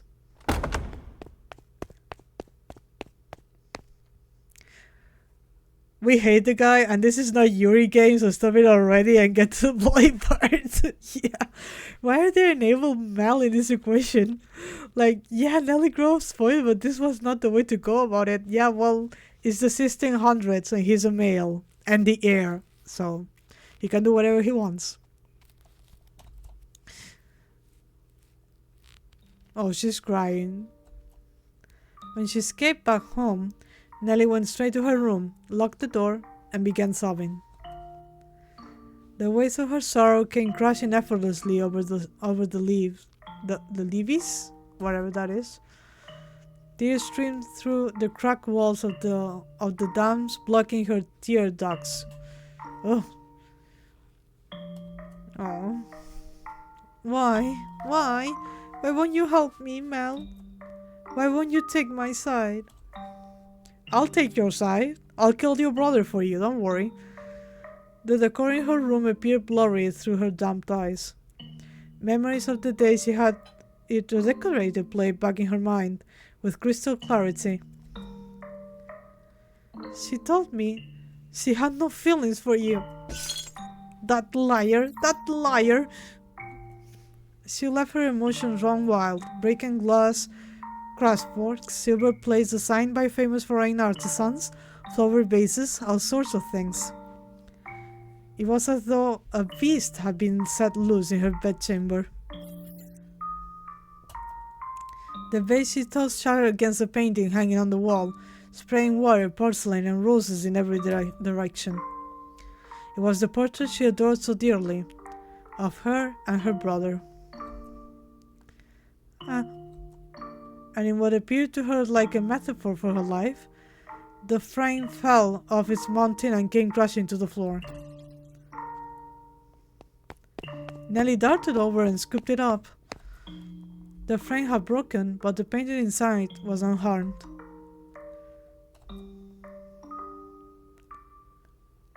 The two smiling children were still the very image of happiness, inseparable siblings gently holding one another's hand. My prince is no more. Though in her present state of mind, that image of happiness brought her nothing but misery. and the worse she felt, the more frustrated she grew at the smiling girl and kind boy of her past. The princess is no more, either. You're not a princess anymore, Nellie. Some other woman has taken your place. I trusted you, Mel. I believe you will always be there for me. This painting is nothing but a lie. That's not the real Mel. That's not the real me. It's all a big fat lie. A lie. Oh. I wish this painting never existed. That it was never made. That I never had a brother. This painting. In a fit of emotional distress, she scratched feverishly at the painting she once considered precious. She put more force into her fingers than she, or perhaps anyone, might have imagined she could. Flakes of paint began falling off the canvas, and in time, she noticed something peculiar. Huh? A loud noise, too. What is this? Writing? Oh, it is writing! Up here! There you go. It's kind of like writing up here. Now you guys can see it clearly. Something hidden beneath the painting? Just a little more. A date? Why would that be hidden? What could it be for?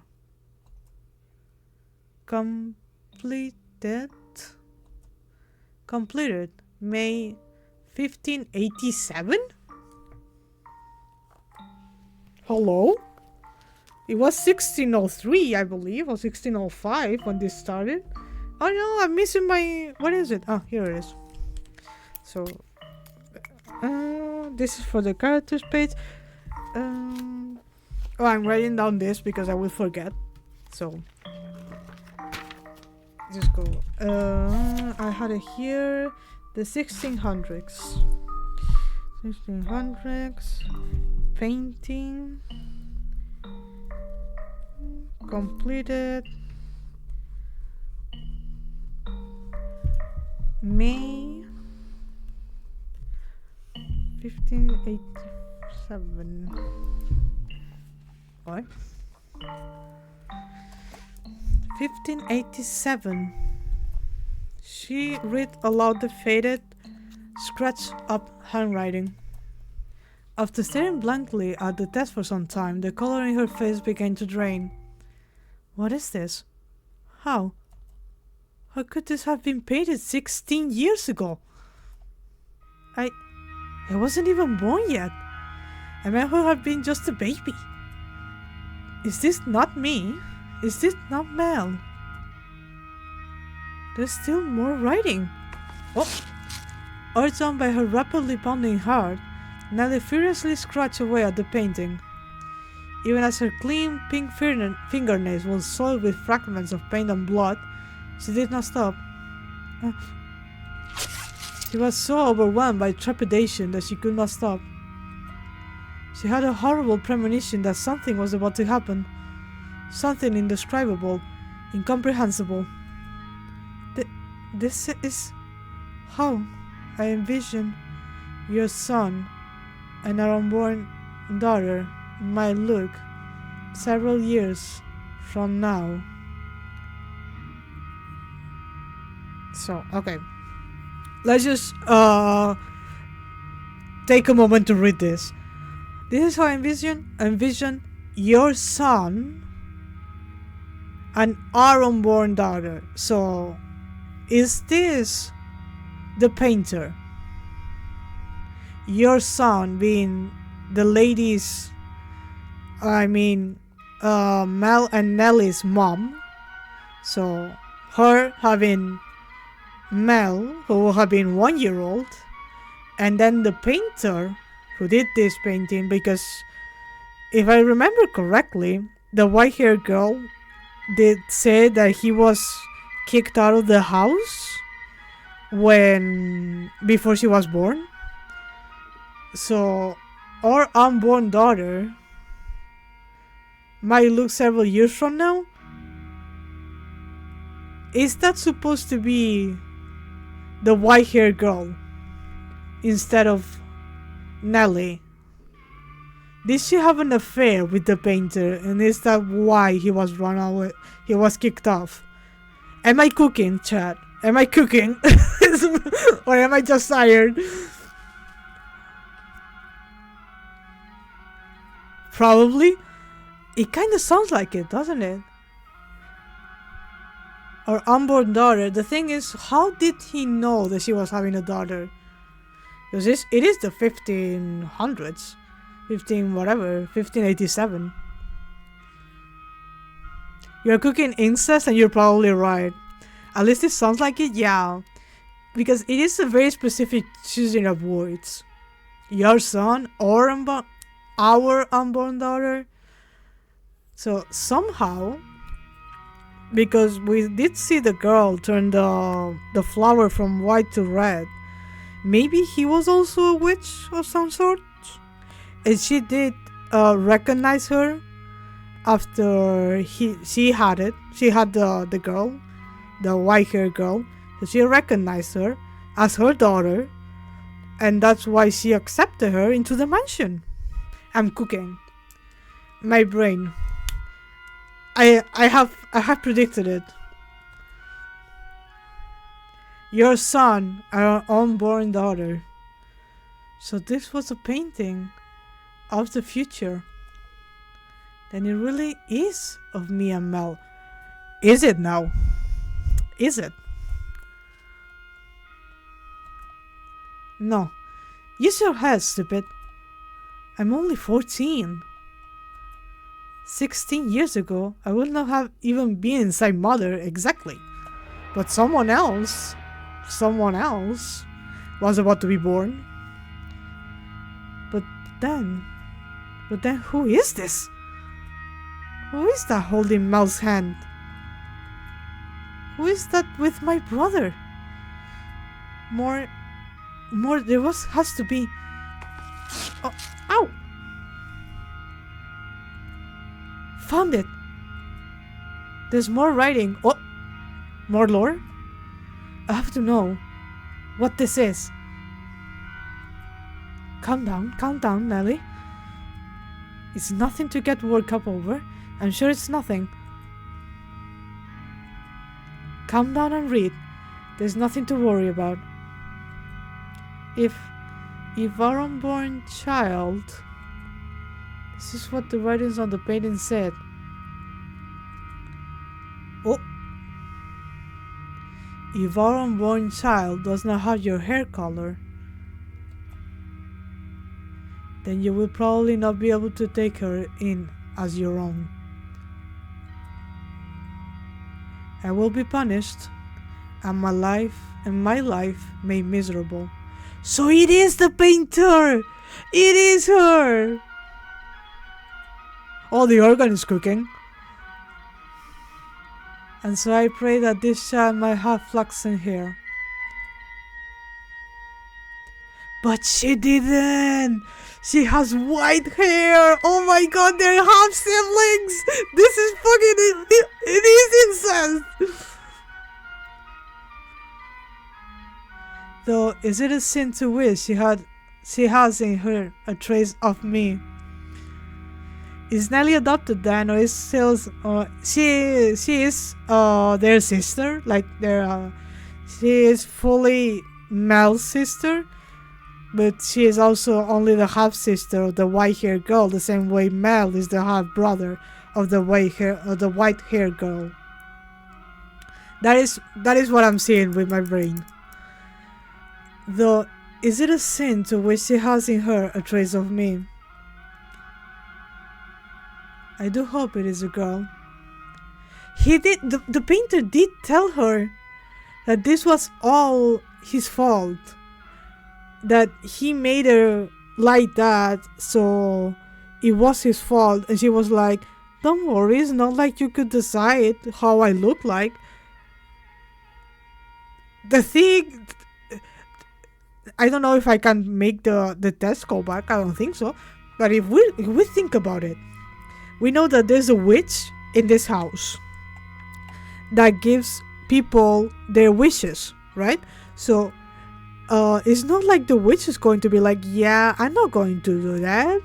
I'm not going to make the girl look like she's blonde so she can grow up and be another kid that you have in the mansion. No. Obviously, she's going to look like her dad, who probably had white hair too and red eyes or whatever.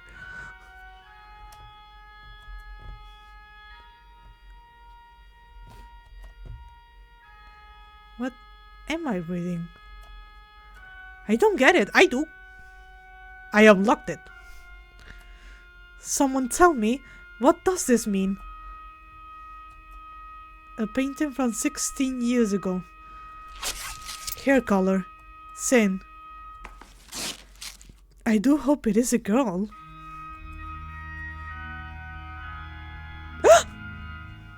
Is it white? It did flash white. And the thunder from Umineko crashed all over again. Ooh. Let me save. Can I save? Oh, there we go. It did say yes. Who is it? It's Nelly. Let me in. Lady Nelly. Oh, you changed out of your dress. That's a shame. It looked nice on you. It really did look so nice. I think she is. I think she's going to. Almost like you were a princess. Lady Nelly? Say, I got a question for you. Do you mind? By all means. What color hair did your father have? I beg your pardon? Did you not hear me? Should I repeat the question?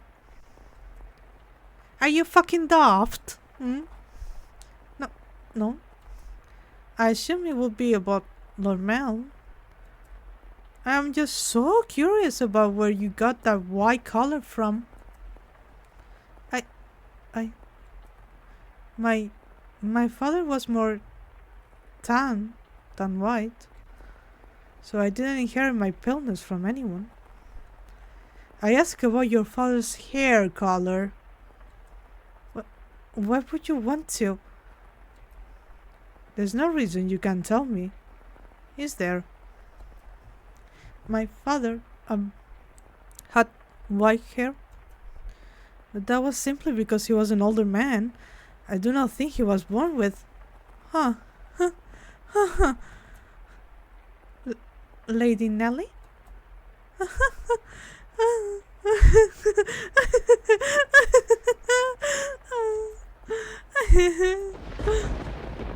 Dominico Thunder is back! Hey, guess what? I figured it out. I figured it all out.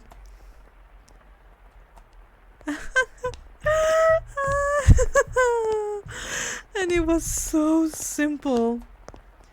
There's only one difference between you and me.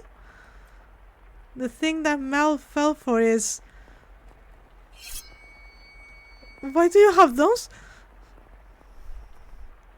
No, stay back.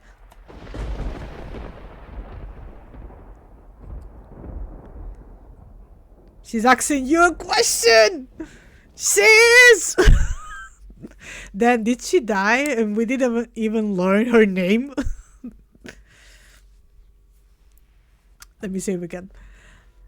We have finally reached this point in the tale, Master.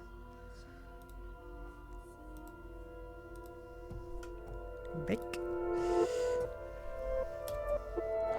If your memory has been refreshed, then we can return to the mansion immediately. Very well then. If you insist, Master, we shall proceed with the story. It was a stormy night, much like the one with the white-haired girl had first arrived on. It was quiet as a crypt in the mansion, not a single light visible in the halls. The house sat in wait for the sun to peek out over the horizon. The darkness is, generally speaking, something that rushes by like a gust of wind as we sleep. The flaxen-haired young man too lay in bed, pale blue moonlight sporadically streaming through the gaps in his drawn velvet curtains as he attempted to submit to slumber. He was having difficulty drifting off, but as time trickled onward, he drew closer and closer to the arms of Morpheus.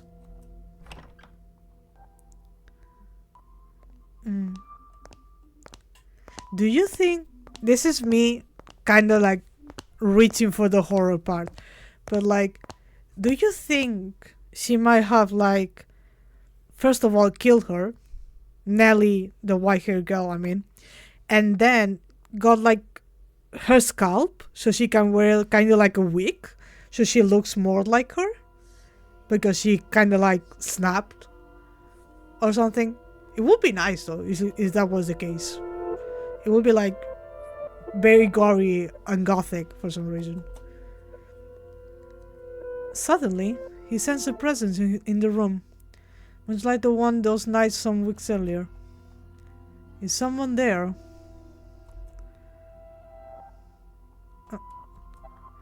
Answer me. A slender feminine finger pressed gently against his lips.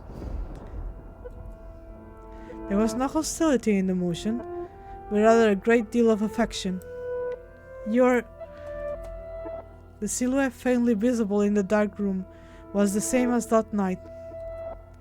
A flash of lightning shone through the drawn curtains, illuminating her beautiful white hair. Several silky locks spilled over her shoulders and brushed against Mel's cheeks. A couple soft puffs of air tickled his face, as though she were silently laughing. He assumed her finger held against his lips was her way of telling him to stay quiet. She began to slowly, delicately trace the outline of his mouth, moving down his cheek and along his jawline as if over porcelain. You're, rather more forward than I remember. Well, I suppose you always were quite daring. This isn't the first time you've sneaked into my bedchamber. It is Nellie wearing her hair. I was right. The voice said in an attempt to conceal his surprise. Do you remember the night she came to exact revenge on him for her father? Indeed, she had proven herself to be a rather bold girl once already. It's dark. I can't see you very well. Why don't I light a lamp, or perhaps we could open the... Before he could finish, the white-haired girl sealed his lips with her own. In the near total darkness of his bedchamber, the two shadows appeared as one. Ooh, Nellie, this isn't good for you, girl. I was rooting for you. They remained that way for several minutes. Oh. Ugh. Oh. Their kiss was innocent. No more than the pressing together of two pairs of lips. Nellie! Oh my god! I was rooting for you, girl. Ugh. So this is why the game never gave us her name? Maybe? And at the same time, the white-haired girl lovingly ran her fingertips across his chin. When their lips separated, Mel gasped for air. It seemed he had been holding his breath. Slightly embarrassed at himself, he said, There she is. Dearest Mel.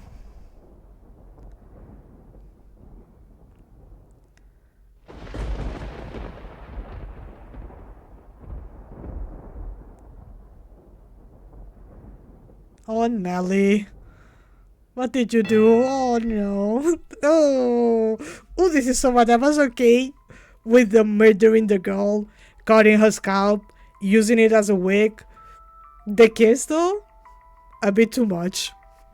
That's I know she has cracked and her brain is going places and she's not good mentally, not stable. Uh Too much. Too much. Nothing. He could not speak. The silhouette hanging above him was certainly the white-haired girl's. Or was it? Because his next words were, "Get off me!" He reflexively shoved the girl straddling him aside. She had a brother complex from the beginning, yes, but I wanted to believe that it was just her being a kid. You know, I didn't want to think that she was actually going to have a brother complex. I wanted to give her the, you know, whatever. I like her, so I didn't want her to be like that. But this is a visual novel, so. She rolled off the bed, landing on the cold floor, but slowly, gradually, she crawled her way back toward him. That wasn't very nice. Veiled in darkness, she slowly lifted her head. And then, there was another flash of lightning. The heavy fabric of the curtains rustled, bolts of lightning streaming between the gaps.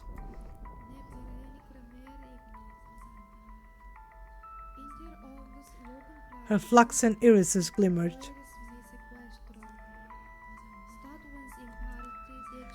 Though in the bluish white light, they took on a twinge of almost golden glow. You were right about your theories, but at what cost? Incest, apparently? Yeah. Ugh. Yeah. No need to be so rough. This isn't the first time she's visited your bedchamber. Is it, Mel? Or did I not kiss you the same way? Tell me, how does she run her fingers across your skin? What does she do when she nuzzles up to you? Stop. Stop this madness. Nelly. What? Why would you? Why would you do this? Because you like my hair, don't you, Mel? Well, even between Mel and the other girl was incest anyway, exactly. It wasn't good, regardless. You like my hair, which is why you fell for her, isn't it? So if I have white hair, then you'll fall for me too. Then I can be your princess again, dearest Mel. What are you even talking about? He could not escape from her, from his sister's piercing gaze. Why? What happened? How could she? Questions crashed into the young man's mind like waves in a stormy sea. But none of them found answers. They simply caused him further perplexity. Your hair. What happened to your hair? How did you get it that color? So there's this thing called scrapping off someone's scalp. Yep. Oh, this?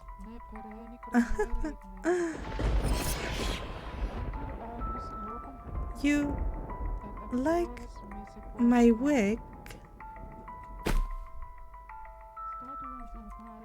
But as soon as the words left her mouth, Mel was in motion, propelled by pure instinct. He clenched Nelly's shoulders tight enough to dig his fingers into her flesh. You're hurting me, Mel. What did you do to her? Tell me, what did you do? I made her leave. It was a perfectly reasonable decision. She was obviously not nobility, and thus hardly fit to be part of this household. But there's no need to worry, Mel. I'm here to take her place. You sound like a mad woman. A mad child. She's 14. It doesn't matter if she was a noble blood or not. She promised she would stay by my side. So why? How could you do that to her? I promised you that long before she ever did. And I love you far more than she did, Mel. Have you lost your mind? Are you fucking daft? You're not making any sense. Where is she now? What is she doing? It's always her with you. What more could you want from me? Tell me, what does she have that I don't? What do I have to do to get you to focus on me, and only me? We're siblings. Don't you understand what you're doing? Oh, I understand it quite well. Far better than you, dearest Mel. I even know that a former queen was executed for it. But if we don't get caught, there's no problem. Nelly, are you saying you've always felt this way about me? Oh my, you didn't notice, dearest Mel? You truly are a dense one. I guess romance just isn't your strong suit. But you've noticed now, haven't you? You know exactly how I feel about you, right? Quit it. Enough. Don't say anything else. Stop. Stop having these insane feelings for me. It's disgusting. Brother, ew.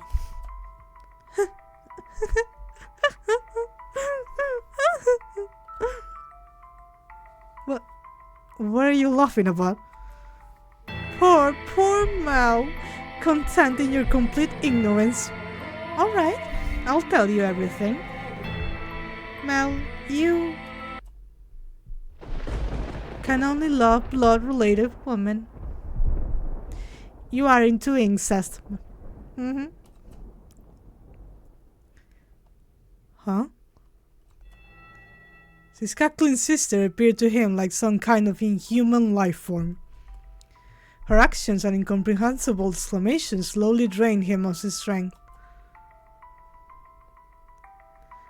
What kind of deranged nonsense is that? I love her. She's your sister, Mel. Very funny. How far out of your mind have you gone, Nelly? Poor Mel. Don't you honestly know nothing? Say that her father was a painter. He painted pictures for a living. But what of it? For a time, her father painted for our family. You've seen the picture before, dearest Mel. The ones hanging in my room of the two of us. That was painted by her father. He did a good job, didn't he? I kept asking and asking until you finally agreed to hold my hand. And how did you feel about that? You were rather embarrassed, weren't you? Do you remember that day, dearest Mel? You couldn't possibly remember it. But there's a chance you might remember this. Before we moved to this mansion, we had a painter with white hair. I don't remember any such thing. He was, long ago, a painter in service of the Rhodes family. But that painter did something very, very bad, and because of that, he couldn't remain a part of our household. Do you know what he did, Mel? He lay with Mother. My father was chased from your house. If the child had been born with flaxen hair, then the painter would not have been thrown out. The baby would have been accepted as part of the family. But that wasn't how it turned out. The child had what? White hair. She didn't look at all like she carried the Rhodes family blood. But see, mother had me. That I'm here is all the proof you need. The girl born 16 years ago didn't have flaxen hair. Up until his last breath, he was only ever concerned about me. He held me in his arms and ran his hands through my hair, an apologetic look on his face. You're talking total nonsense. What proof do you have? If you want to see it, I'll gladly show you. The artist left a message in the painting in my room. Tell me, am I truly wrong? What did that girl tell you? You're lying. What part of it is a lie, Mel? Everything I'm telling you is the truth. Why don't you go ask mother? I'm sure she will throw quite a fit. Mother wouldn't. The mistress did not send me away when she saw me. Quite the opposite. She took me in as a servant. It never made sense to me. Why would she hire a maid she knew nothing about? Someone who just showed up at the door one day. And when I asked mother to make her my maid, she stubbornly refused. From a good house, that made me laugh. She were really nobility. She would have given us her name. But mother was so desperate to cover up her mistake.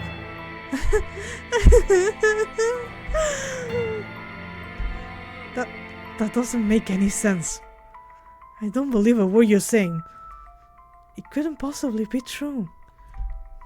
Wouldn't it be nice if you could bury your head in the sun? But Mel, feigning ignorance is a sin. No, I refuse to believe it. Not a chance in hell. You just don't understand anything. How I feel, how much I've suffered. Do you have any idea how long I've loved you? Knowing that you would never accept my affection. But then, fancy that! You fell in love with your half-sister. Then I should qualify for your love too. Shouldn't I, Mel?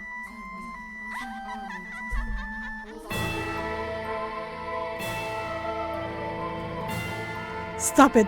Enough! Shut your mouth! Not another word. I don't believe any of this. Mel?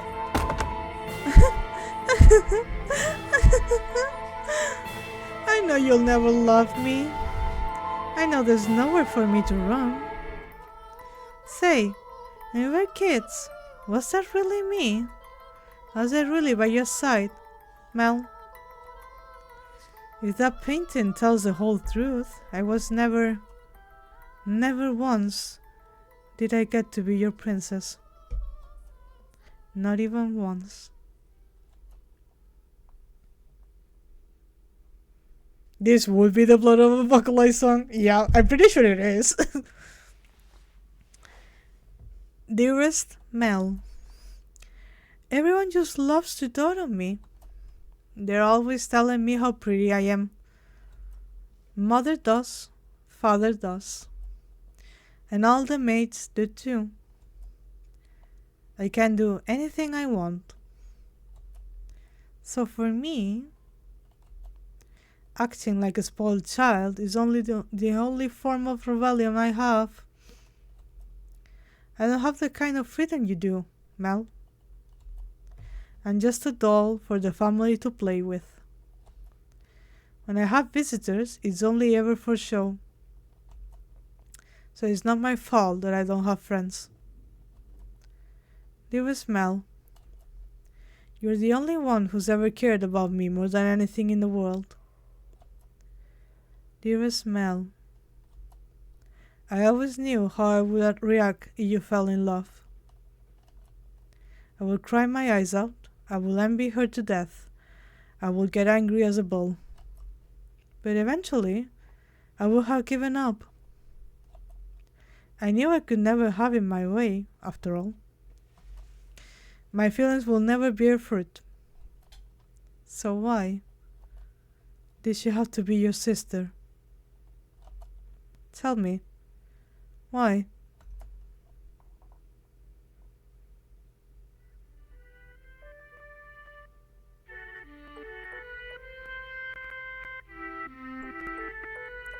Oh, dearest Mel, here you are again reading such hard books. Your eyes will go bad if you spend too long staring at pages. I'll be fine, Nellie. It's not like I'm reading 24 hours a day. No, that's not good enough. If your eyes go bad, dearest Mel, you won't be able to see me anymore. You worry too much. I can see you fine and well, my princess. Your hair glimmering like the sun and your beautiful smile. I can see you clear as day, and that will never change. Plus, the skies are clear today, so you're even more radiant than usual. You know, this is my favorite season. Winter's cold and there's so much rain, I can't stand it. But as it gets closer to my birthday, the clouds go away. And I just adore the sun. Ah, yes, it's almost your birthday, isn't it? Have you decided what you're going to ask Father for? Not yet. I want pretty dolls and shoes with sparkling gems. And I also want a pretty dress like the ones Mother wears. A list that long is asking a bit much, even for Father. But dearest Mel, I already have what I want the most. So the truth is, as long as I have that, I don't need anything else. Oh, and what would that be? The hairpin they bought for you the other day? Or maybe the sun they had written for you last year? None of that, dearest Mel. Oh, then what could it be? Now I'm really curious. What is it that's so valuable to you? That's a secret. Girls have so many secrets, I just don't know what to do.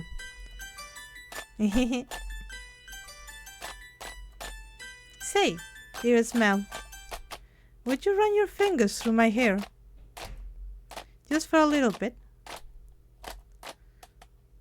What's gotten into you, Nellie? Why are you so hungry for attention all of a sudden? Please, dearest Mel? Oh, Nellie, what am I going to do with you? Come over here.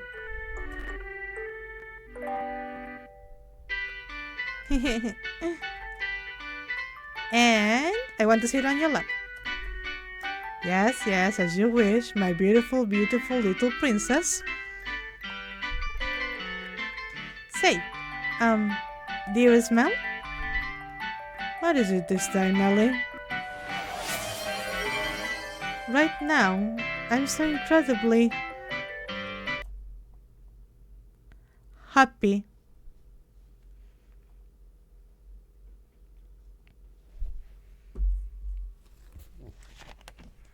I'm drinking.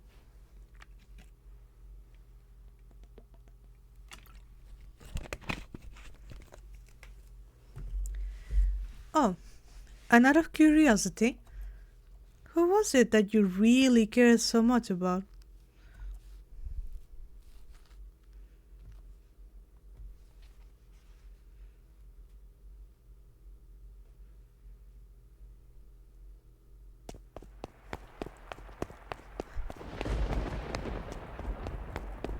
In a fever frenzy, Mel fled from the mansion. Even in early summer, the night was cold. Let me save. Because I haven't been saving in a long time. Yes, please. Oh. And to make matters worse, raindrops pelted him from head to toe. But that caused him little discomfort, for a far greater maelstrom of pain rampaged within his breast. At night, the town took a different appearance. Not simply for lack of illumination, but the people active within it as well. It was not a suitable place for a young aristocratic man to go wandering unattended. The darkness is not only the abode of devils, but of beggars, thieves, criminals, and all manner of things undesirable. Ah yes, the poor people. But despite that, he continued to run, knowing not where he was to head. He simply went where his feet took him, and where he arrived was the church.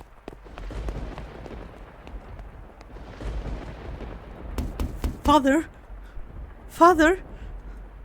God should be able to offer me counsel. Oh yeah, God is going to go, yeesh! Oof! Not incest! Ooh! To hell! To answer all my questions. About that painting, about her, and about Nellie's feelings.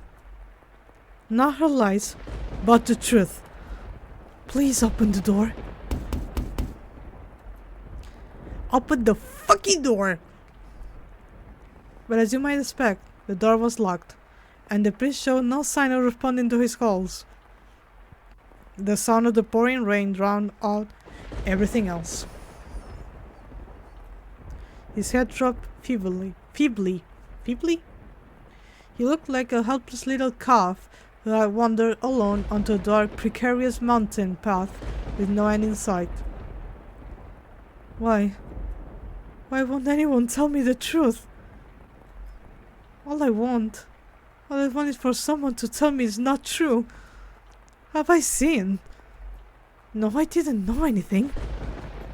I didn't know. No. None of it is true. So I haven't done anything wrong. I got jump scared by a roach? No! Oof. Get someone to kill it. I am not at fault, am I? Nevertheless, his sister's claims and her laughs continued to echo within his head.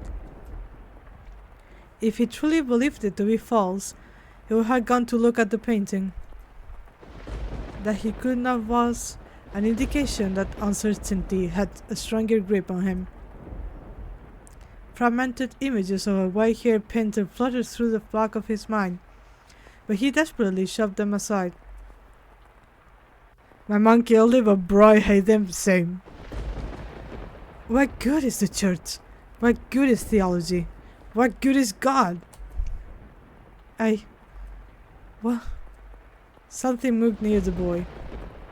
He stood immediately behind him and grasped his light dressing gown. He had been so consumed in his own world that he had not noticed the person's presence until they were close enough to touch him. What? Who are you? Standing there was a beggar dressed in tattered rags. Still begging at the church? The hooded beggar tentatively extended his hand toward Mel, pleading for relief with sad, slender fingers. Were he a generous young man, Mel would have given the beggar something. Were he generous, of course. Lord, get your filthy hands off me! I don't have a damn thing to give you right now. Don't you dare touch me! Suddenly, the beggar's head turned upward. My eyes catch the beggar's. Her hood fell back, revealing a hairless head. Why? And a pair of red eyes gazing bitterly, though with a familiar, distinctive glimmer. at Mel. Red eyes. She immediately covered her face and turned to run. It can't be. The beggar that's always been here was a... But you said yourself that they would not survive much longer. How could you be certain she was the same beggar? Wait! Wait for me! Perhaps, as someone of such high social standing, all beggars appear the same to you? Or perhaps you wanted to believe your meager generosity made a difference, that you did something of value. I will not say it is wrong to think so. Wait for me! I chase after the fleeting girl. Though I shout for her to stop, she continues to run. The rain is so heavy I'm afraid I might lose her. I'm terrified. But I didn't do anything wrong, did I? I'm begging you, please stop. I just want to talk. She comes to a stop at a corner. Please do not go around this corner. It's you, isn't it? I am sorry. Why are you apologizing? What I said back there was terrible, and for that I am truly sorry. I didn't realize it was you. Does that make a difference though? Does it really? Please come back to me. If you're concerned about social status, I'll figure something out. And Nellie's getting married out soon enough. Oh, yes, Nellie. Nellie did some horrible things to you. She's lost her mind. She was talking nonsense. But don't worry, she'll be out of the picture soon enough. I'll make sure you're safe. Say something. Please. Are you angry? Well, she has just been attacked, so I don't know about you. I wouldn't be happy, that's for sure. You're angry, aren't you? I am not angry at you. I'm not. Did you know everything? Did you come to our house aware of everything? What? Did you? Tell me, please. The priestess isn't around and everything Nellie says is a lie. You're the only one who will tell me it's not true. What are you? What relationship? I don't understand what you're saying.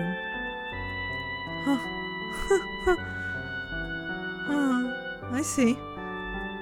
You don't know. You don't know. It's for the best.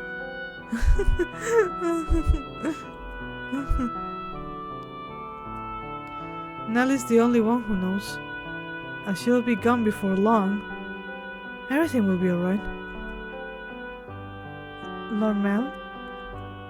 It'll be alright. Let's go back. I'll make sure you're never put in danger again. I'm begging you, stay with me. He said, if she's hot, I'm fine with incest, I guess. Ew. My appearance is no longer suitable to stand at your side. You saw how unsightly I am back by the church, did you know? Hair can grow back. That's not a problem.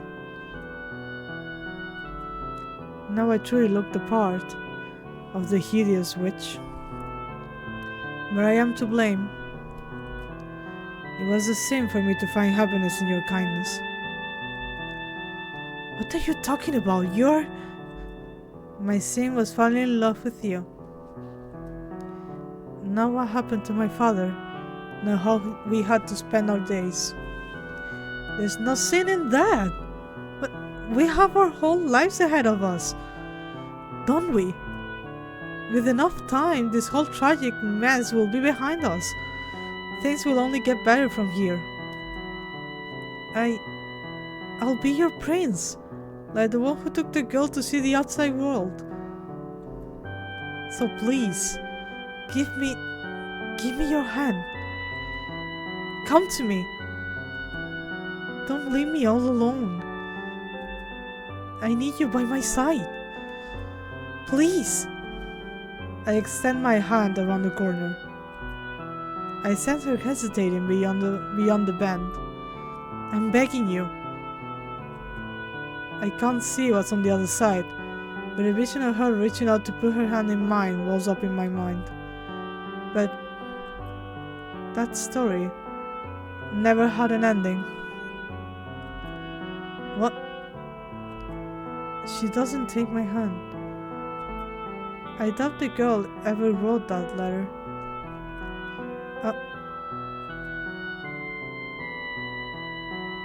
She's not there when I turn the corner.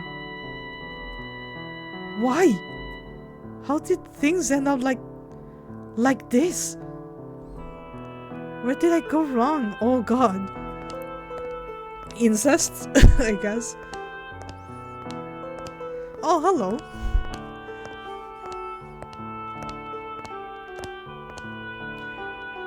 There's new birds? Come on now, what the fuck? Leave me alone.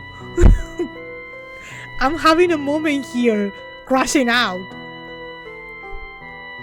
Your error was likely your kindness. Thoughtlessly, haphazardly spreading your generosity.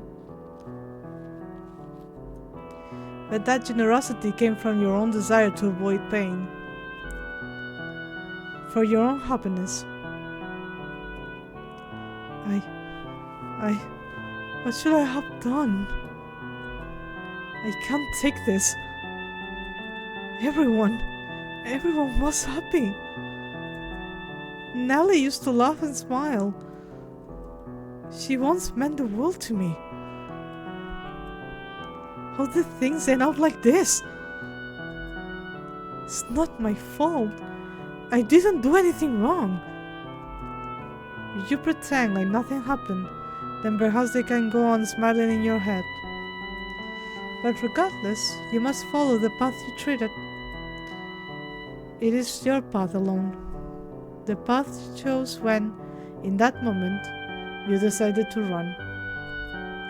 Make the wrong choice in those moments, and you shall find yourself on the road to ruin. I would have been better off not knowing. Better off in the dark. I just wanted those tranquil days to last. They were supposed to last forever. At some point, your childhood must come to an end. And that ending might not be the one you anticipated. I can't stand this world. He had one crush for a week. It ended up being his half-sister, and then his own actual sister realized that she is his and her half-sister, had a mental breakdown, became even worse with her brother complex, cut all her hair, all the white hair girl hair off, used it as a wig somehow. I don't know how, maybe with the blood, but then, because in my mind it was like the scalp, right? She cut her scalp around her head, but like it seems she just cut the hair and kind of like braided it into her own hair or something. I don't know. And now the girl is running away somewhere. How the fuck is she going to go on living? I guess she's going to kill herself at some point, because it's not like she's going to get any work, and she's going to have to live as a beggar, and she's a girl, so we know that's not going to go well for her, because she doesn't have an actual male to like keep the others away. So he's the one that has the least problems, I think. You yearn for a world that would treat you with kindness. What should I do? What should I have done? Someone, please, help me. You should return now. If you spend too long out here, you are liable to catch a cold. Now, let us return to our own time. Sure. Let's go back to the future. Come on. We don't really give a damn about this guy. Loser.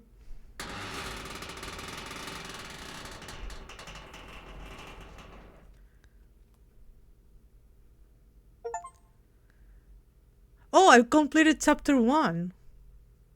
Okay, that means I can save here, I guess.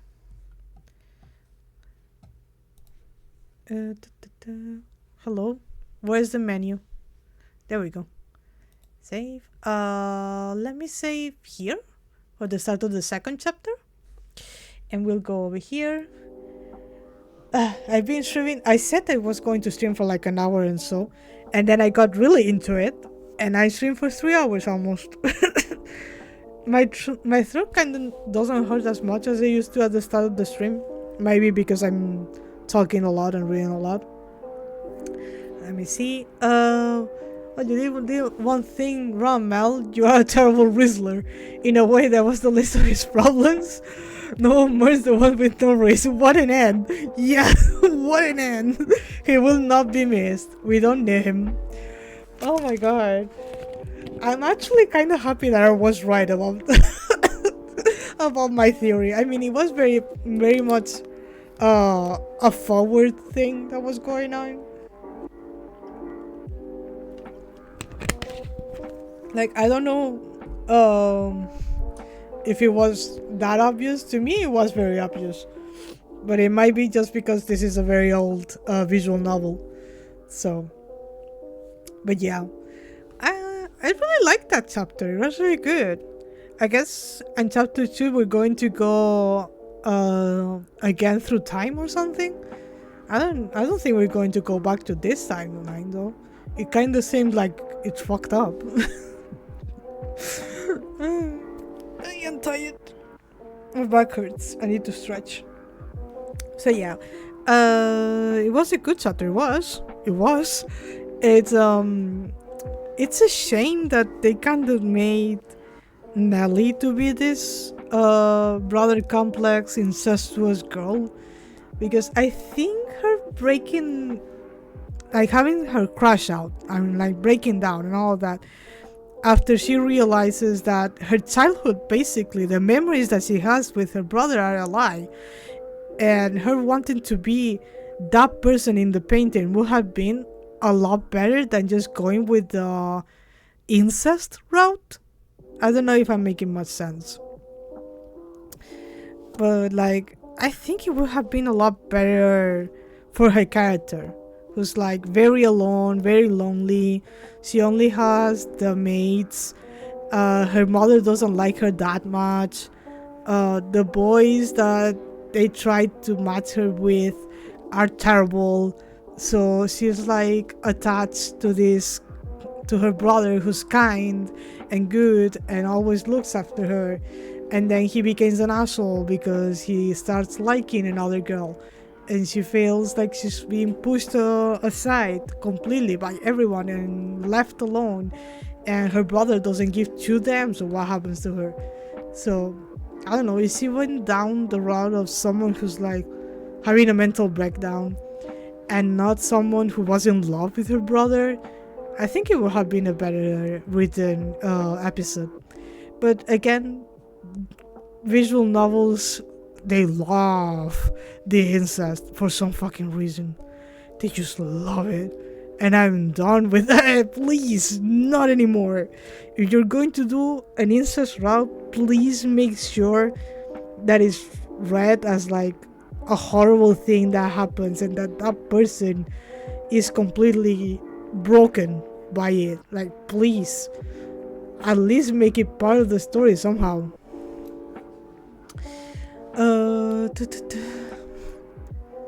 It is a very rare. It is very rare that, so even if it's from broken Syscon, yeah, it is. Place your bets on which time period century. Well, this was the 1600s, maybe 1700s, 1800s, maybe, or we can go even more to the past. Yeah, because they did mention a lot. Not the golden age, but the medieval times. I believe they mentioned at least a couple of times at the very start. So we might go back then to when the mansion, well, probably wasn't a mansion, it was built on the Middle Ages, but when the mansion was built, probably, maybe, we might get some more information about the maid. That would be nice, but maybe not that soon. Maybe later for her character and how the mansion came to be and all of that. And we following a master of sorts. So if it turns out that I'm actually Mel, I'm going to be so angry. My theory right now is that we're somehow related to the white-haired girl at some point. Like that's the master of the house. Because Nelly might as well be dead after this, because I very much doubt that Arthur is going to marry her. And one during the Regency era, it would be nice. It would be nice. I don't specifically like the Regency era a lot. It is not one of my favorite eras, but it would be nice. It's outside of Jane Austen, not a lot of people have anything to do with the Regency era. But yeah, I'll finish stream now and I'll try and upload it because I'm not that sleepy. It's most that my throat hurts a lot because I didn't say it at the start, but I worked for almost 9 hours today and it was hell. It was hell. There's a lot of new people at my job, at my real life. At my let's say raccoon duties outside of streaming. And it is a very difficult job. Not like very extremely difficult, but it has a lot of rules and a lot of laws that you need to follow, and they don't know a lot of them. So the ones that actually 9 hours, yeah. And I have been awake since 6 a.m. 6:30. Yeah, 6:30 a.m. today. And it's been a long day. I think I have like 4 mugs of coffee in my system today. But yeah, it's because there's a little bit of holidays here where I live right now. This week and next week, like 15 days of holidays. There's a lot of work to be done. 9 new people and 9 doors. Actually, yeah, exactly. I would be the new Clover. Well, no, I can't be Clover because that will make me an incestuous person. I'm tired. I'm tired physically. But yeah, guys, I'll see you tomorrow for Persona 3. I don't know how long I'm going to stream tomorrow. Probably around the same time as I'm streaming tonight, because I don't need to wake up early on Thursday, so that's a plus. And then I did move Monday stream on Sunday, because I also have an off day on Sunday and on Monday, so I'll probably be streaming both Sunday and Monday, unless there's like a what's it called, a problem at work, let's say. So yeah, you guys go to rest, and I'll see you guys tomorrow. Bye bye. Bye bye bye bye bye bye bye bye bye bye.